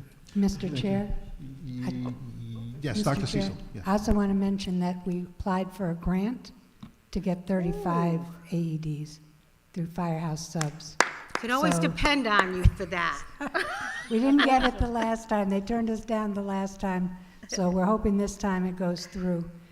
We put it in January, and we should be hearing any day now whether or not You're we worth get your weight that. in gold, So, Dr. Cecil, you really are. Okay, I'll just call the vote. All in favor of Cardio Partners emergency approval? Aye. Aye. Opposed? Motion carries. Next item, discussion action, contract award. Wally Computer, cloud-based virtual desktop environment for our technology departments at the high school. Mr. McCaffrey. Or Dr. Taylor, one of you. Good evening, members of the school committee. This is the virtual environment for the CAD programs at both high schools. It's something necessary to support the curriculum that's being used within those programs, and I ask for your support this evening. And it's a budgeted expense. Move approval. Second. Second, any discussion? Mr. McCaffrey, I do have a question, and maybe it might be better for Dr. Taylor. I know, so we're changing this whole thing, right? This is going to a cloud-based environment. right, based on what the paperwork was you gave us. Okay. And I know we're going to fund this the first year out of ESSER. And it's $57,500. And that's for, is that for 1 year? So is this going to be an annual expense for us, or is it? Yes, that's correct. So this is actually year 2. Year 1 of this was last year. Okay. The CAD labs failed at both of the high schools over a year ago, and the solution to bring them back up rather than equipment, again, was a cloud solution and a subscription model, which was a little bit more cost-effective and updatable. And so this is the year 2 renewal of what's been working for 1 year. Okay, and we involve Ritzy in this too, right? So. Correct. Does that drive a cost down? Yeah, exactly. So, you know, as you know, with our purchasing policies, we either go out to bid or we belong to a consortium, and RISD is the consortium that ensures that we're getting competitive bidding on this item. Okay, thank you. Any other questions? Hearing none, call a vote. All in favor? Aye. Aye, opposed, motion carries. Next item, number 14, contract award D. Larson and Sons freezers at Vets and Windman. Mr. McCarthy. Move approval. Mr. Chair, members of the school committee, we had emergency repairs to our units at Women and Warwick Veterans, necessary to support our food service program. Ask your approval this evening. Okay, did Mr. Backers, can you move it again, please? Pardon me? Just move for approval again. Move approval again. A second? Second, Mr. Galligan. Mr. McCaffrey, just a quick question. When it comes time to replace these freezers, maybe this is for Mr. McGrath too, does this come out of the lunch? If we had to replace a freezer, say 3 years from now, 5 years from now, does that come out of the lunch fund?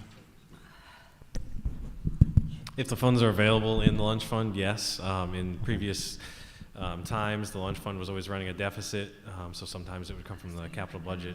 Currently, there are a lot of grants that have been deposited into the lunch fund, so there are funds available there. So, yeah, any big replacements usually come out of that fund. Okay. Bride oversees it. There's a lot of paperwork involved in it, but yes. Got it. Thank you. Okay. All in favor? Aye. Opposed? Motion carries. Next item, discussion action contract award Demco Inc. Furniture for Norwood Schools funded with the Innovative Classrooms Grants. Dr. Taylor. Thank you, Mr. Chair, members of the school committee. As we mentioned last month, when you approved the technology portions of the innovation spaces, we had tabled the furniture portion, and this is the first of that portion. This specific line item will be similar to a future line item coming at you momentarily, but this is for Norwood School. They were looking for some of their solutions to be purchased from Demco, which again is part of a consortium, so we ensured best bidding practice was adhered to on that.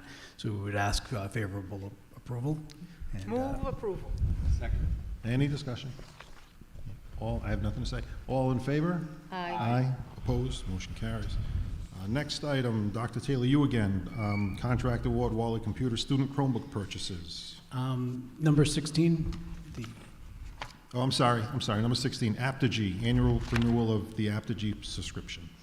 Thank you, Mr. Chair. So this item is the yearly renewal, year 2 of a 3-year contract of the Apogee platform. That is our website and our ThrillShare communication platform that does our calling, our emailing, our text messaging, push notifications, the app. It's the communication platform. Last year was year 1. We signed a 3-year contract, so this is a request for year 2. Move approval. Second. Any discussion? Thank you, Dr. Taylor. Dr. Taylor and Superintendent, when I'm pleased with the whole social media, this whole platform and the social media aspect of it. I think we could always use it better, and I think we're getting better at it, so that's cool. All right, all in favor? Aye. Opposed? Motion carries. Okay, next item. Dr. Taylor, you again. Wally Computer student Chromebook purchases. Thank you, Mr. Chair. So each year we come before you at this time. This is a budgeted expense to the ESSER budget. Although a large expense, it's, as I said, it's budgeted, and that's to procure the Chromebooks for next year's students. We request the purchase now after the great Chromebook debacle of a few years ago, waiting a number of months to get Chromebooks. By ordering them now, they'll come in the next few months. Our technicians will be able to ready those for the students and issue them.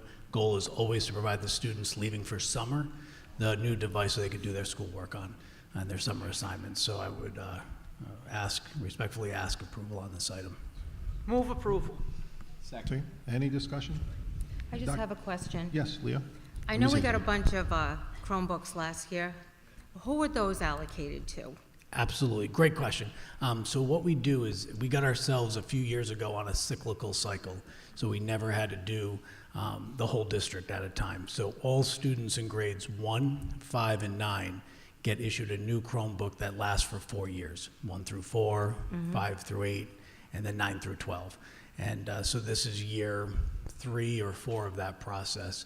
After 4 years, the Chromebooks are end of life. They don't accept updates anymore. They've been through the ringer. We do take those Chromebooks and salvage anything we can for parts to help fix Chromebooks that need to be fixed. So we don't just e-waste the whole device.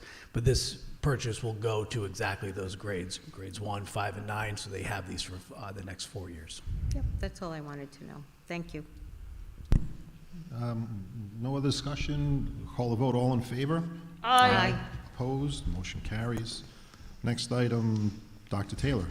Contract award WB Mason for schools chosen for the Innovative Spaces Grant.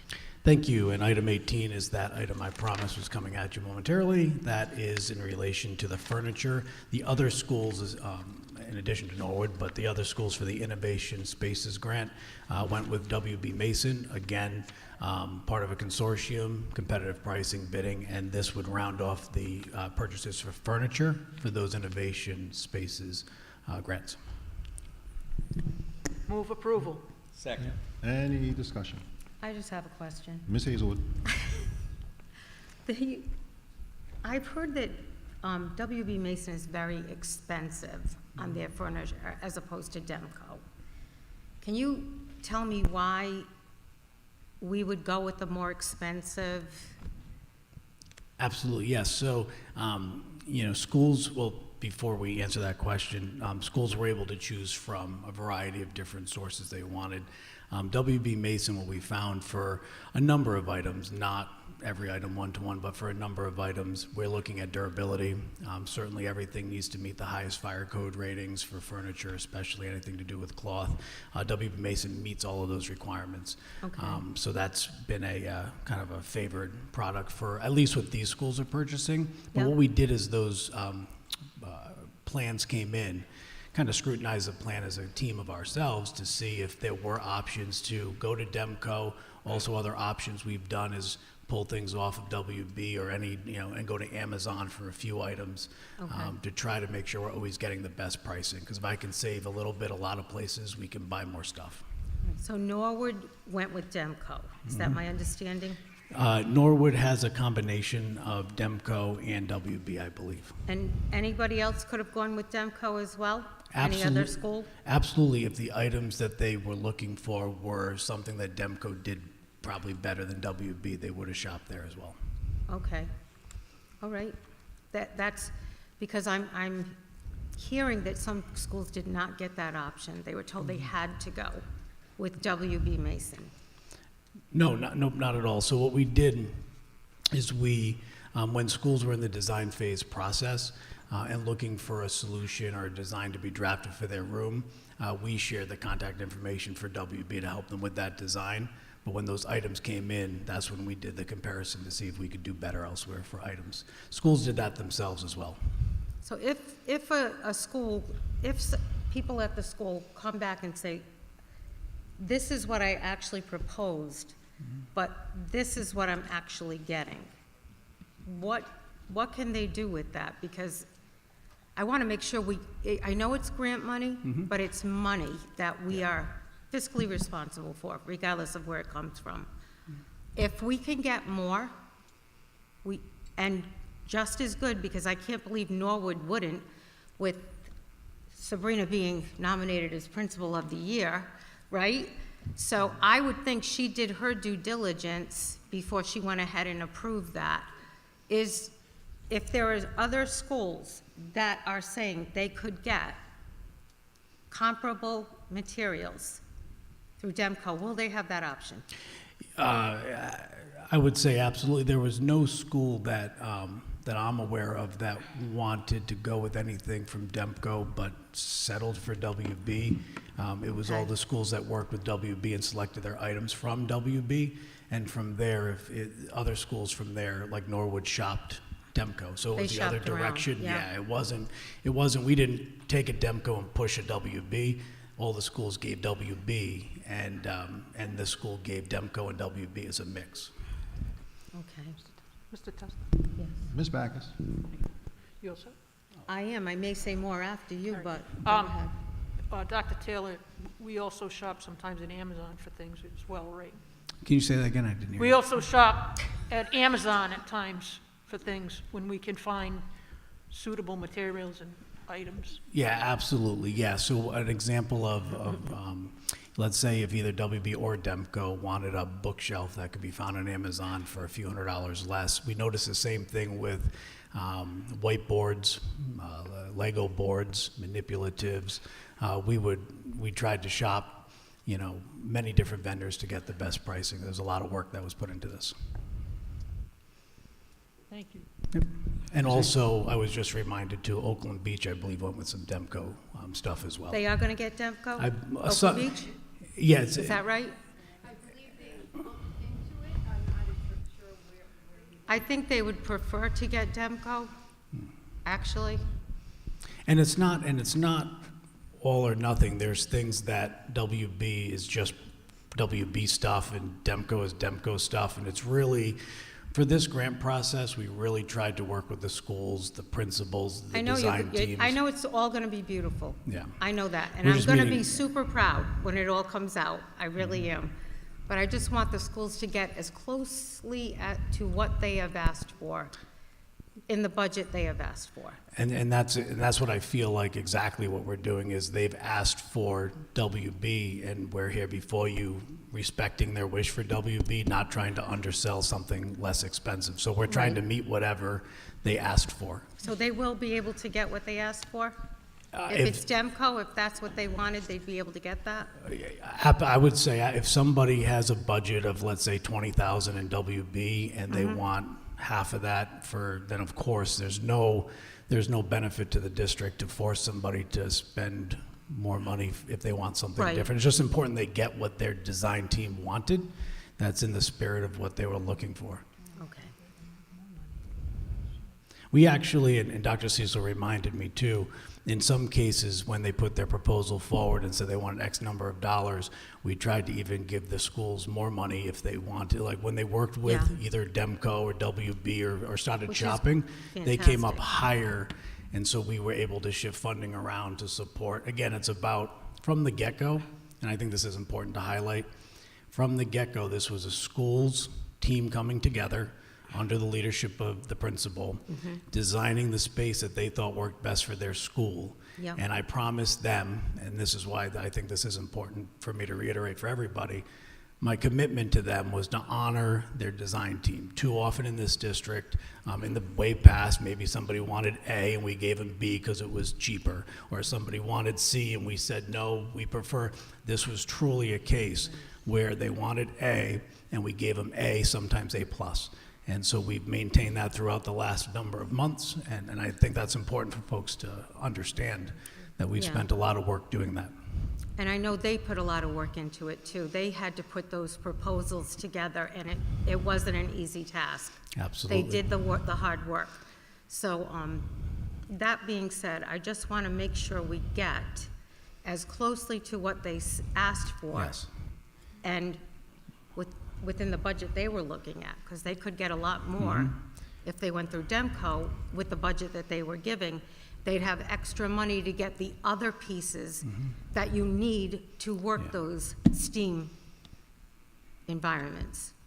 Yeah, absolutely, and I just want to make sure everybody's aware who's listening or out there is that I'm sitting here under the impression that schools are getting exactly what they were asking for, and if that's not the case, then they need to reach out to me ASAP because I wouldn't be here asking for something they didn't want.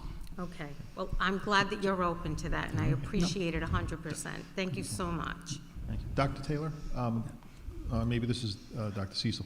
Have we spent the entire grant yet, or because that has to be spent quickly, right? Correct. The date's June 30th that we have to have spent everything by. So what we've done is we've worked on some spaces require some construction work to be done, so we've been working on that in concert with these approvals for technology last month, furniture this month, and we have this master spreadsheet that we keep working towards the grant while leaving a little bit in there for contingency in case Yes. something comes in over. Yes. So we're managing that, and then as we get closer and closer to June 30th, it's my goal to have spent $1 under the entire grant to make sure we've squeezed as much out of that as possible. Just, I think that it's all written Okay. out already, and it'd be easy for them to just put it, you know. Ms. Hazelwood, Oh, I'm sorry. You're taking my time. I'm sorry, Mr. That's okay. Chair. Thank you. So my other question is, you said this was a collaborative process at the school level that ultimately was with the principal and I'm assuming staff? All right, is it possible that could, go ahead. Oh, yeah, absolutely, and I think that's great to highlight. So when we put out this RFP to the schools, they worked with their school teams. And one piece that we also made sure to include in there is that the folks from central administration were involved in this process. So that's where you saw Mr. Oliver and his team go out and work with people, Mr. Gothberg and his team go out and work with people, Dr. Schultz, same thing, to make sure that their ideas were fully supported and they understood how to build what they wanted. Right, but where I'm going with this is it was a collaborative effort, right? So presumably with staff at the school and the principal and everything else. And it is possible, if you have a group of people, that there could be disagreement as to what is the best product. And when you have those situations, one person has to be the decision maker. So I'm assuming it's the principal. I'm assuming. So my point is simply this, is if there were 6 people involved putting something together, I could think that Demco was the best product to have. Mr. Hennius could think that WB is the best product to have. But at the end of the day, if we can't agree, someone's going to make that call, right? Yeah. And if the call is WB and I'm Demco or vice versa, I may not be too happy with it. But it is what it is. The important thing is that it is a collaborative process. And in all collaborative processes, consent is not always unanimous. That's the only point, and it's a possibility. I'm not saying that's happened, but I'm just saying that's a possibility, right? Correct. Anything's possible, but Yep. not very probable at this. Okay. All right, so, any other comment from the committee? Hearing none, call a vote for W. Mason for the Innovative Spaces Grant. Aye. Aye. Motion carries. Next Thank you. item, Mr. Oliver, discussion action, contract award, Columbus Door, replacement of doors for Park Elementary School. Good evening. I'm requesting your approval on this contract. These doors are in need of replacement. It's a non-budgeted item. Mr. Gothberg is trying to help us fund this through bond money with repairs at those buildings for building envelope replacement that is in the future. If you have any questions, I'd be happy to answer them. Thank you, but before we go on, would anyone object if we took 19 and 20 at the same time, since they're both doors? No objection. Okay. And so the first one is Park for $7,450. The second one is Lippet, right? Correct. $9,950. So looking for a motion to approve. Motion to approve. Second. Just quick question, Mr. Oliver. Why do we have to replace the doors? And it's a leading question. Were these? Let me just cut to it. So were these doors? Did they need to be replaced because they weren't chocked properly? Like maybe with a wooden wedge or something like that? So with these doors, they're not operating properly. Our local fire marshal has identified them as being an issue. We're moving forward to correct the issues across the district at every building. And these are 2 of the ones that have been identified, and we are moving forward with All right, and I just wanted to make sure that it wasn't a question of door stops. And No, it was not I a want to question of resurrect that a door- little no, bit. Okay. no. All right, so, any other questions? Okay. Hearing none, looking for a motion to approve, I'm going to ask for a new motion for approval of items 19 and 20. Motion to approve. Second? Second? All in favor? Aye. Aye. Opposed? Motion carries. Thank you. Next item, number 21, contract award, Discovery Enterprises, Social Studies, Dr. Schultz. Hello, good evening. This is just an outstanding balance for something that we use currently in the district. This is a budgeted expense, and so we just need to pay the invoice, but it's a really useful tool that we use in the upper elementary grades and also at the middle school to help supplement the social studies curriculum. Move approval. Second. Any questions from the committee? Hearing none, call a vote. All in favor? Aye. Aye. Opposed? Motion carries. Thank you. Next Dr. Schultz, you again, contract award Wilson Language Training Corp. Additional supplies for ELA reading program. Yes, this is a very important and budgeted expense. We've been creating large orders for teachers in order to fulfill their needs for foundations materials. That's our phonics program for grades K through 2. As you saw earlier when I showed the slides, we have a lot of gains in our ELA performance, and I think that foundations is one of the reasons why. And so I'm respectfully asking for you to approve this so we can get those materials in the teachers' hands as soon as possible. Move approval? Second. Any discussion? Hearing none, all in favor? Aye. Opposed? Motion carries. Thank you. Next item, Dr. Schultz, you again. Discussion action, curriculum approvals, business, middle school music, science, social studies, tech ed at the high schools, and visual arts. Yes, thank you.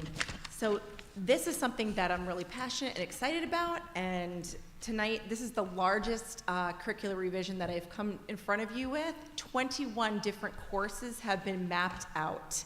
That's a huge lift. Our teachers have been working so hard to map out everything into the new curricular template, which has our vision of a graduate embedded within that so that we can get the full NEASC blessing for accreditation. That was one of their recommendations. We had to redo all of the curriculum into this one common template.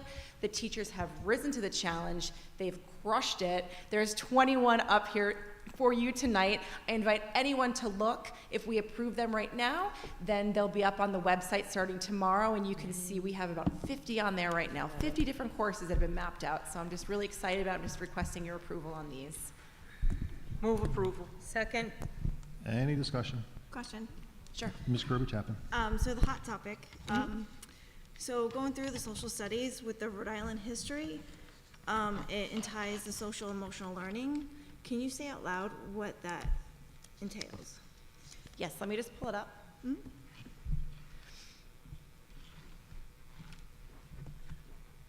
I'm trying to find where it says social emotional learning within the document. Can you tell me where you see it? Vision of a graduate alignment.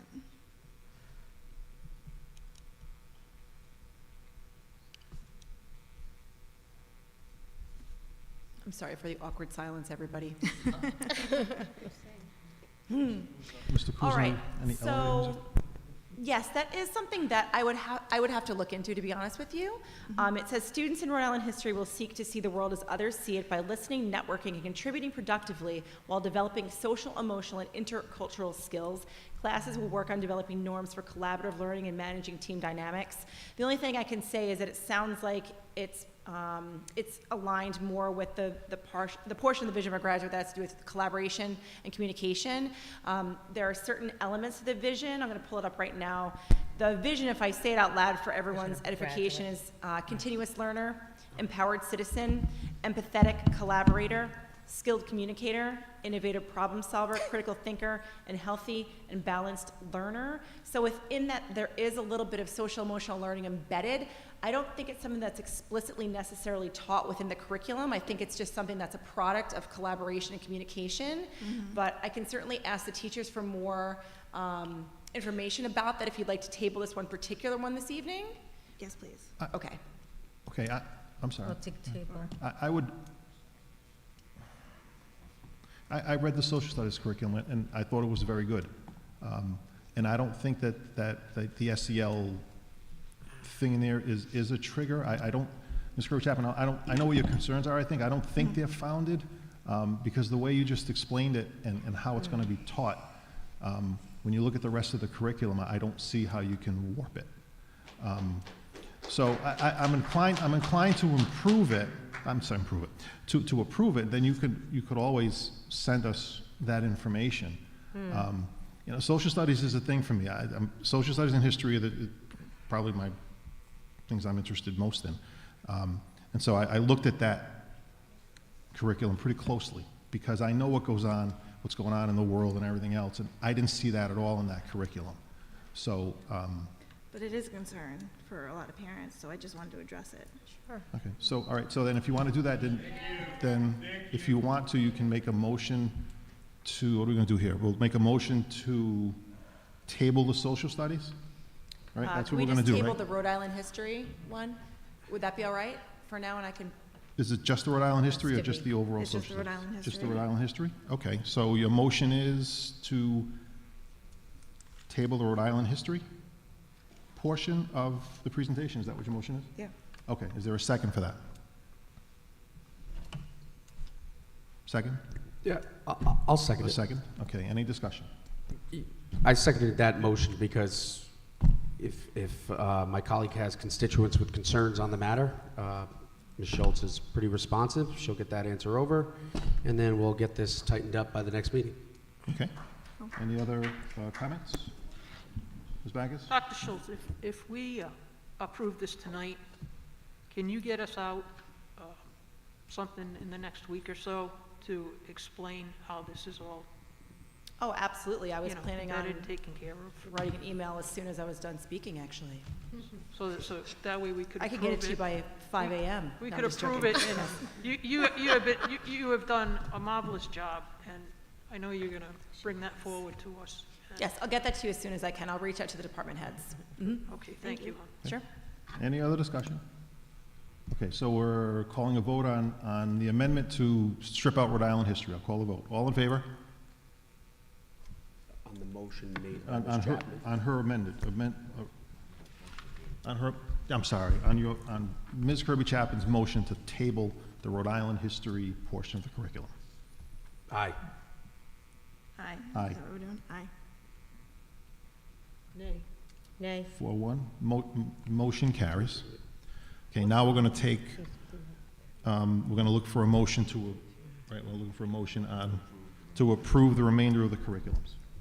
Move the remainder of the items. Second. Any discussion? Dr. Schultz, I would just say, have you, with respect to social studies, look into the Keith Stokes 1696 Heritage Project. It's worthwhile reading for Rhode Island history.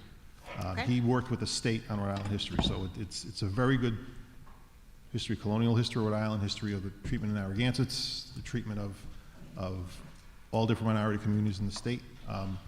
It's not, I don't believe it's biased or slanted. It's a really, really good read. It's about 100-some pages, but anyway, okay. All in favor? Aye. Aye. Opposed? Motion carries. Thank you. Next item, discussion action, Warwick District Strategic Plan for RIDE. Dr. Cecil. Yes, good evening again. What you have before you tonight, we're asking for you to approve our revised district strategic plan. So I need to explain it because it is our approved district strategic plan in a new format. To give a little history, because we have new school committee members, our district planning team met from February 2021 to December 2021, so almost like 10 months to develop the original plan that was approved in January last year. And it was a 5-year plan, because typically districts create 5-year plans, and it was approved. We used a very different method for creating the plan that's ever been used, and that was that we did surveys of community members and a very wide variety of people that represent school districts, businesses, colleges and universities, obviously parents, students, teachers, the whole gamut. We had some experts in the field help us develop those surveys, and then from that they disaggregated the data for us. We then held focus groups with smaller groups based on the results of that survey, and from all of that we developed the district strategic plan that was approved in January. As a rule, we look at it every year to see if everything is on target. Do we need to change anything? In the interim, RIDE came out with a new requirement that all districts use a template that they have created, that not only will districts have to use it for their strategic plan, which must be a 3-year plan, but also schools will also have to use the same template for their school improvement plans, and all of it will have to be uploaded to RIDE this spring. And so that's why it's so important tonight to go through this, get this approval so that the schools can then get started on their plans. And so we had the annual review last month in February. We used the feedback to revise the plan, not tremendous, but some revisions. The other thing was that RIDE now requires, where our first priority was overall to look at improving academics, RIDE specifically requires now that if you are below 40% proficient in ELA or math, you are required to have a specific priority with measurable goals for ELA and one for math if you haven't met that threshold. And as a district, we did not meet those thresholds. So we took our original priority and had to make it into two. So what we're presenting tonight is the 5-year plan, basically the content of the 5-year plan, reorganized to fit into the new format that RIDE is requiring. As I said, we have the new measurable goals in ELA and math. And what we did was the new plan asked for action steps. What we did was to take our indicators and make those action steps. So it was just taking apart the plan and reorganizing it to fit into this template, which people know I'm not really happy with. It's just very cumbersome. So now the plan is more detailed with timelines, ownership, financial implications. And then I put on, just want to point out what our priority areas are. Improve ELA proficiency, ensure that all ELA instruction is challenging, engaging, relevant, and meets the needs of all students. We will work to improve ELA using multiple strategies, ensure all math instruction is challenging, engaging, relevant, and meets the needs of all students, and we're going to work to improve math using multiple strategies, improve the learning culture in all school buildings, create an inclusive, culturally responsive learning environment. That was our original priority. Improve communication between and among community members, and our original priority was strengthen family engagement, community investment, and open communication. And then last priority areas, assess safety and security with our header, create and maintain safe and secure facilities. So now we have measurable goals, and our measurable goals are that the percent of students meeting or exceeding expectations on ELA on state assessments will increase from 29% to 57% in 3 years. This is now a 3-year plan, so that's the goal that we have set. And the percent of students meeting or exceeding expectations on math will increase from 22% to 59% over the 3 years. The gap between students with IEPs and students without IEPs will decrease by 10% in both ELA and math. The percent of parents responding favorably to family school communication, and that's on SurveyWorks, will increase from 31% to 60%, and the percent of conduct office referrals will decrease by 20%. So those are all the SMART goals that fit in with our priority areas. The initiatives to support the goals, again, those were our original indicators. So there's too many to name, but just to give an example, implement student discourse in all classrooms, implement instructional strategies and an aligned curriculum that promotes high expectation and engagement in all classrooms, develop and create an inclusive, culturally responsive learning environment, strengthen family engagement, community investment, and open communication, and create and maintain safe and secure facilities. The next part of the template goes into action steps. So once again, we took those action steps, which were those indicators of success, and they're too numerous to show, to read to you, but they're all in the original plan, and they're now in this new template, which you have a copy of.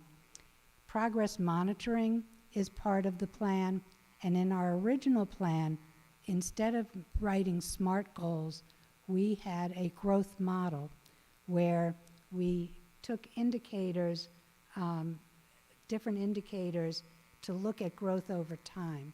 So for academics, for example, we used different metrics to measure that. We were going to use RICAS, we were going to use iReady, we were going to use STAR, SAT, PSAT. So rather than throw that out the window, that's now going to become our progress monitoring for RIDE. We will continue to update that chart every year, but that's what we are submitting as our progress monitoring. So our next steps, we need you to approve the plan tonight. Then we can meet with all the schools and show them what they need to do so they can begin to work and revise their plans. And as I said before, that we have to submit these plans this spring to RIDE.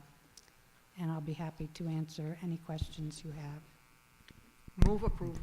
Second. Any discussion for Dr. Cecil? Mr. Gallagher? Just one comment. I want to say thank you very much to the administration for getting this out to us in, significant advance.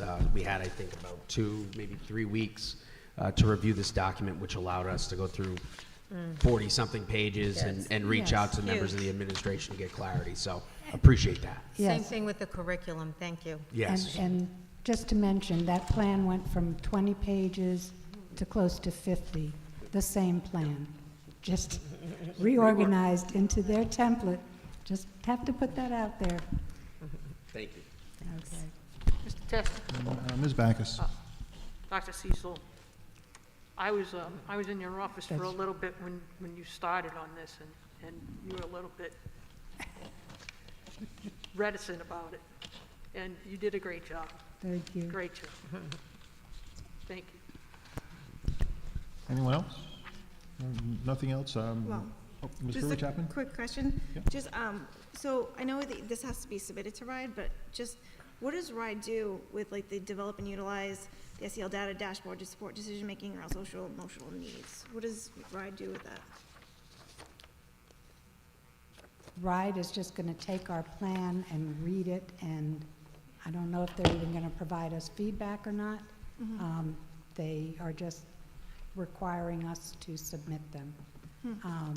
It's going to be our responsibility to take this plan and continue to work on enacting it and working on taking, making sure that we're doing what we're said in this plan, that we're doing that. And then the district-wide statistic, I think this is great, the 20 to 1 and 18 average class size. Is that how plausible is that? Like, is this possible? That's in a what- positive way, not critiquing, like, is it, That's is our this possible? data, that's Right. actual data. Okay. That when you look at the average class size, that compared to the number of staff that we have, that's what, it's a 20 to 1 ratio. Because I just know in elementary schools, some elementary schools are just struggling with like 24 to 26 students. So that's why it was just. Yeah, no, I was like, this it's is an great, this average. can happen. It's an average across the district. That means it takes into consideration that there are some classes that have 8 kids in it. And then on the high end, maybe 26 kids. You pull your average. So it's not possible to get. So the mode in this case might be more helpful than the mean. But you're reporting it as it is. That's the average. Any other questions from the committee? Dr. Cecil, I just have one quick one. Or maybe it's for Ms. Mrs. Cusino too. So the SEL data that's referred to in these documents, we did a presentation a couple of meetings ago about what we do for SEL data, right? What we're measuring, right? We did the panorama presentation. That's the information we're putting here. It's not as if we did a presentation on panorama and the stuff we're asking, right? And then we're going to pull stuff over here and put this in the document. It's the stuff that we've already publicly stated that we're doing. It just rolled into the plan. So, and we're using all the measurements and metrics that you displayed in your presentation, Dr. Schultz, right? All that's being incorporated into the plan to Right, to the show presentation that we had with Mrs. Murray, our SEL coordinator, a month or so back. That is definitely some of the data that we use to support this as well. But know that all of our SEL surveys, and including survey works, they are all opt-out optional. Right. So if parents do notify us, even with the survey works, that the students don't take it, and obviously the parents don't complete it. Gotcha. Thank you. Okay. Any other questions? If not, call a vote for district plan for RIDE. So moved. Second. All in favor? Aye. Opposed? Motion carries. Last item on the agenda, discussion action. Recommended 23-24 Warwick School Calendar. Ms. Danberg. Mr. Chair, members of the school committee, I present to you a draft of the 2023-2024 Warwick School District Calendar. RIDE does send all LEAs a sample calendar that they would like us to follow as much as we can for consistency across the state. So what I did, I gave every one of you a hard copy because I did update it a little bit, adding the last day of school, the last day for grade 12, and also a key to show you the designation, what the colors mean on each day, the designation of those colors. Also, 180 days is required for all students. And I was talking to Attorney Hennius earlier, and we did receive that on our school calendar notes.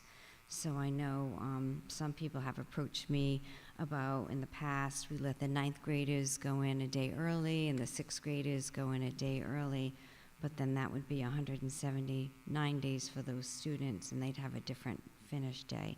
So I'm working with Assistant Superintendent McCaffrey for different orientations and different supports during the first day. For instance, having seniors help the freshmen get leave class 5 minutes early to help direct them to their next class, and just thinking out of the box to support those students. A couple of parents reached out to me about Veterans Day. Veterans Day on the RIDE calendar is November 13th, where the state is celebrating, and other agencies are celebrating on November 10th. So they did ask me to find out more information. Usually when a holiday is on a Saturday, which Veterans Day is, it's celebrated on the Friday. When the holiday falls on a Sunday, it's celebrated on the Monday. So why RIDE chose the Monday, I'm just going to get feedback from RIDE on that. So we have the last day of school for seniors on the 5th, graduation on the 6th. The 17th is the last day for all other students. Dr. Schultz did request 3 personal days. Three professional, you probably want 3 personal days too. 3 professional development days because of the Right to Read Act. So we have so much time to train all of our teachers in the Right to Read Act, and she felt that we need the 3 professional days to accomplish that. Also, in this calendar, LEAs do have some options, and one of the options that we kept in this calendar that we had in last calendar is the Wednesday before Thanksgiving off. I think that was very popular with teachers and students and families. So at this point, I will entertain any questions. Okay, you want to make a motion to approve the Move calendar? approval. Okay. Second. And discussion? Any discussion? Okay, Just, I'd like to say Ms. that Backus? this calendar can be updated or amended at any time during the year so that folks know if there are issues, we can make those changes at any time during the year. And that the November 13th day is subject to be amended. Once the superintendent talked to me about it already. Thank you so much for, filling us in, because she is trying to get it to align with the state. And I appreciated her making that effort. Thank you. I would just go on record as saying I was the one several years ago who proposed eliminating February vacation. I'm not a fan of February vacation. Yeah. I don't know why we A lot have of one. parents aren't. And I don't know why the state just doesn't move the April one up earlier. And to me, I guess it must be rocket science, but I am wise enough to know I won't propose it again, because parents still went away on vacation anyway, and absenteeism was high that week. Again, I think it's a unnecessary vacation, but That's true. I guess we're saddled with it. Okay. But they take Hearing no other discussion, all in favor of the calendar as submitted? Aye. Aye. Opposed, motion carries. Okay, I think. Okay, at this point, this would be the second public comment. Same rules as apply to this one as apply to the first one. 30 minutes. Please try to keep your comments to 2 minutes as possible. I do time. I don't want to have to cut anybody off. I really don't. But if we can kind of say what you got to say in a couple of minutes, it would be appreciated. So, anybody for public comment? Please state your name.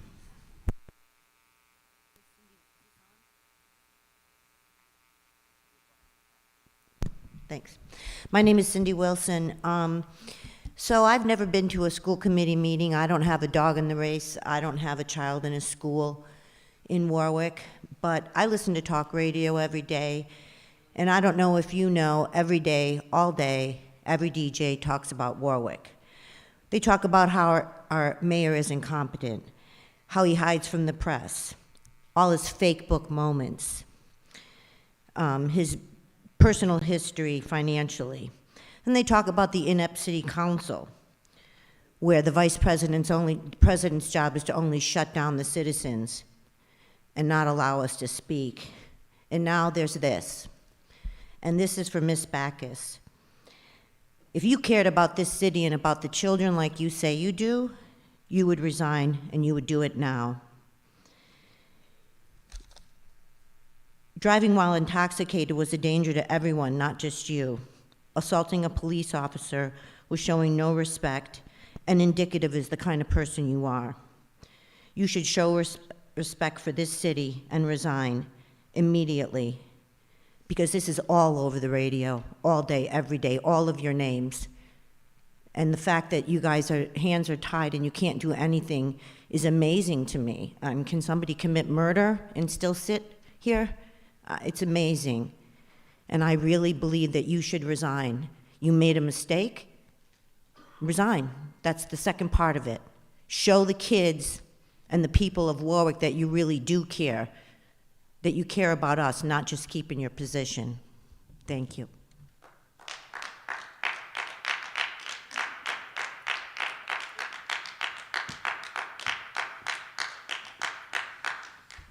Good evening, members of the school committee, admin. I came to the mic tonight just to follow up with the comment. Ms. Pinto, can you state your name? I'm sorry, Pauline Pinto, grade 6 science teacher, Warwick Veterans Middle School. I just wanted to come up and discuss the importance of that first day for transition students, grade 6, grade 9. As a grade 6 teacher, I just ran down to my classroom and grabbed our schedule from the first day of school. It's revised so that as the students come in, we can get them acclimated to the building, to their schedules. They're really like 5th graders on the first day still. Homeroom for the first couple of days of school this year was extended. It was 44 minutes long. On the first day, there were no less than 4 teachers in my classroom to assist students with lockers, handing out materials that are necessary for them, going over schedules, reviewing maps. For some of them, it's their first time in this gigantic building. Not all of them attend the orientation. I realize that for some reason, RIDE has now decided that it changes the number of days of school for students across the board, but we need to do something to support those kids. They really do need the time. Even with 4 adults in my classroom assisting, showing visual aids like videos on how to open a combination lock and things of that nature, there are tears. There are real tears, not just from the teachers, but from the kids as well. So please just consider, maybe be creative, find a way to make it work. They need the help, they really do. Thank you, appreciate it.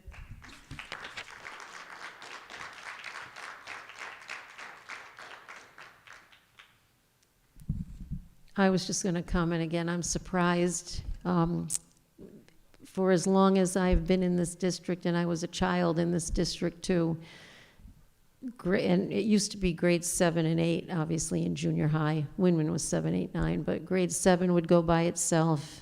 Grade 10 would go by itself at Tollgate, grade 9 at Vets and Pilgrim.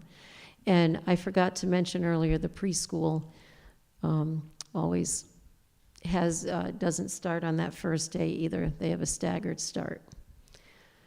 And I don't know what changed this year with RIDE, but RIDE is always up to something. We can't really trust them. Unfunded mandates and so on. You asked what we're going to do with the district strategic plan. RIDE is going to put it on a shelf. I mean, that's what RIDE is going to do with it. But if there's any way that we can have those kids go by themselves, because Pauline's right, not every child goes to orientation. And even when they go to orientation, actually being in the building for a regular school day is very different than having an evening tour of the building with their parents there and, with ice cream socials and things like that. Earlier tonight, one of our art teachers from Winman spoke about the necessity for the kiln. It isn't fair that Winman does not have a kiln, obviously. The Winman students then are missing out on ceramics, which is part of the curriculum. So whatever needs to be done to get a kiln over there, we had this problem at Tollgate a few years ago.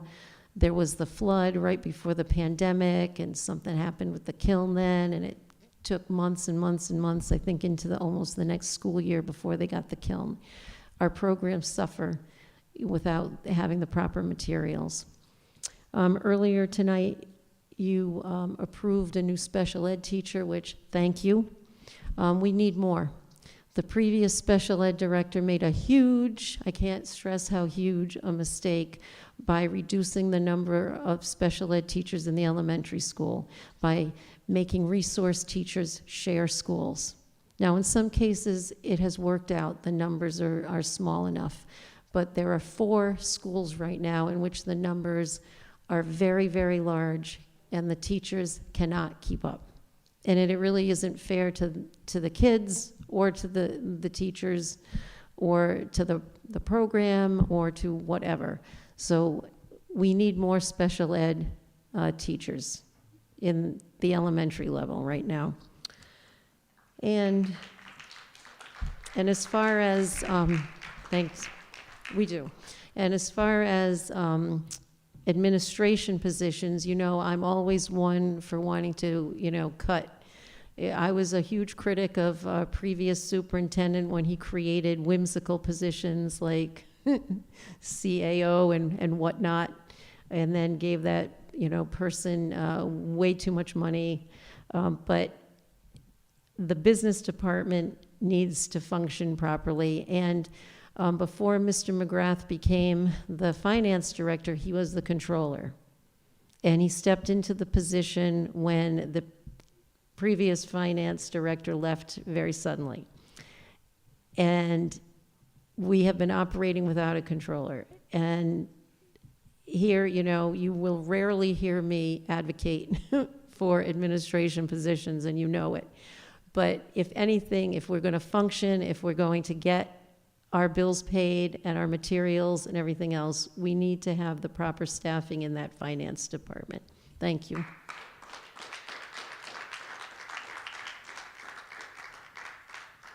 Good evening, Jeremy Langell. My daughter's at Warwick Neck. I wanted to thank all of you for your work, especially Patty and Danny, right? And Principal Galligan, who did a fantastic safety presentation at Warwick Neck for parents. It was really good. I sent an email again thanking you all, so those on the record. They handled that with care, you know, and there's a lot of anxiety in the room when we talk about those kinds of issues. So I hope that other school communities will have higher involvement. I also just wanted to say, I hope that, I'm surprised that we pulled the social studies out of that curriculum revision. I read through them as well. I didn't see any issue there. I think that there's a lot of rhetoric in social media regarding social emotional learning. We have decades of academic research that talks about its value, what it does, what it is, what it isn't. We know that students do not come to school just to do academics. They come to school and they bring their entire self with them, everything at home, everything that's going on in their life, and that is really what we're talking about. So I'll be really frank in that I don't really understand from an academic, from that perspective, what the issue is. I'll also say that I know our teachers worked on that curriculum, and I respect frankly, the experience and the expertise of our teachers. I respect the expertise of our staff, our administrators, and I know that there's attention. I'm not a politician, so I don't have those concerns, but you know, parents think lots of things. I'm a parent. That does not mean I know anything more about a whole becoming a parent doesn't mean anything other than the fact that I became a parent. And in fact, every day I think I know less about it. So my point is this: I think when we take into consideration all those things, those were great standards. I frankly don't see any need to revise anything in the social studies curriculum. That's my own take on it. I only speak for myself. But I think it's important that, you know, we don't fall prey to rhetoric, or we don't fall prey to, you know, bad critical thinking. So anyways, those are my comments for the night. Thank you for all of your work. Have a good night.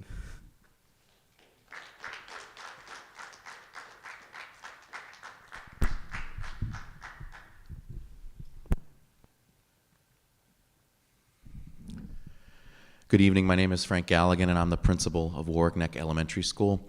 I'd like to first start by thanking Mr. Langell for his comments about SEL and social emotional learning. I can tell you that as the lead administrator in an elementary school with nearly 300 children, the behavioral concerns and challenges that a lot of these children are going through after coming in from recess each day, it's overwhelming sometimes. And I can tell you that our children are struggling with interpersonal relationships, self-regulation, all of the things that are involved in social emotional learning. And so our teachers, based upon their own observations and the surveys that our children completed last fall and will once again be completing again in the coming weeks, they tailor their morning meetings as a group to discuss issues of note relating to what they're seeing and what our children are struggling with. I can also tell you that when it comes to small groups with our social worker, you know, things that we're noticing small groups of children, particularly friends, struggling with on a daily basis, our social worker will work with them on a lot of the social emotional competencies. I do have to go on the record by saying that, you know, as a school that gave the opt-out option, all of our schools gave the opt-out option back in the fall for this survey. I had, out of the 300 or so families in our school, only 9 reached out to us to opt out. And what was most concerning to me is not that parents were opting out. That's certainly their right as a parent. Not one of those 9 families asked me to see the survey. I know there's a lot of information floating around on social media, as Mr. Langell had said, but it's concerning to me that I feel as though people are falling prey or victim to the information that's out there without at least seeking it for themselves right from the source and saying, can I at least see that survey that my child will be taking? I will be very happy to provide it to them. In fact, today in my parent newsletter to the community, I just went and provided it right in the newsletter so people can see exactly what their children are taking, because I really believe that strongly in it. Kids today are not the same as they were 20 years ago. They've lived through a pandemic. We're trying to come out of it now. And I have to tell you that our kids need us right now to not only support their academics, and for anyone to say that social emotional learning does not impact academics, I can tell you it does. And as someone that has to deal once again with the issues that come in after recess and it overflows into the classroom, it is certainly something that we need to take into consideration. So thank you for your time, and thank you again for your support of SEL.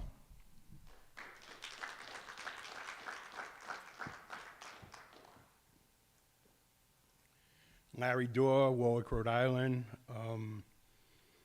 I thought about getting up. I'm a former teacher, went to school here. 37 years, Milton, Mass, Teacher of the Year, 2008. And I don't know if you're familiar with yoga, but at the end of yoga, you lay down and you do Shavasana. And when you do Shavasana, you ask yourself, was I the best person I could be today? And then that's what made me get up off the couch and come here tonight. Imagine being a public servant for children, the ones who grew up with parents and families who carry out the most difficult job of all, to raise a consciousness in their children. 60 years we've been talking to kids about what we do on prom night. 60 years. That's all I gotta say.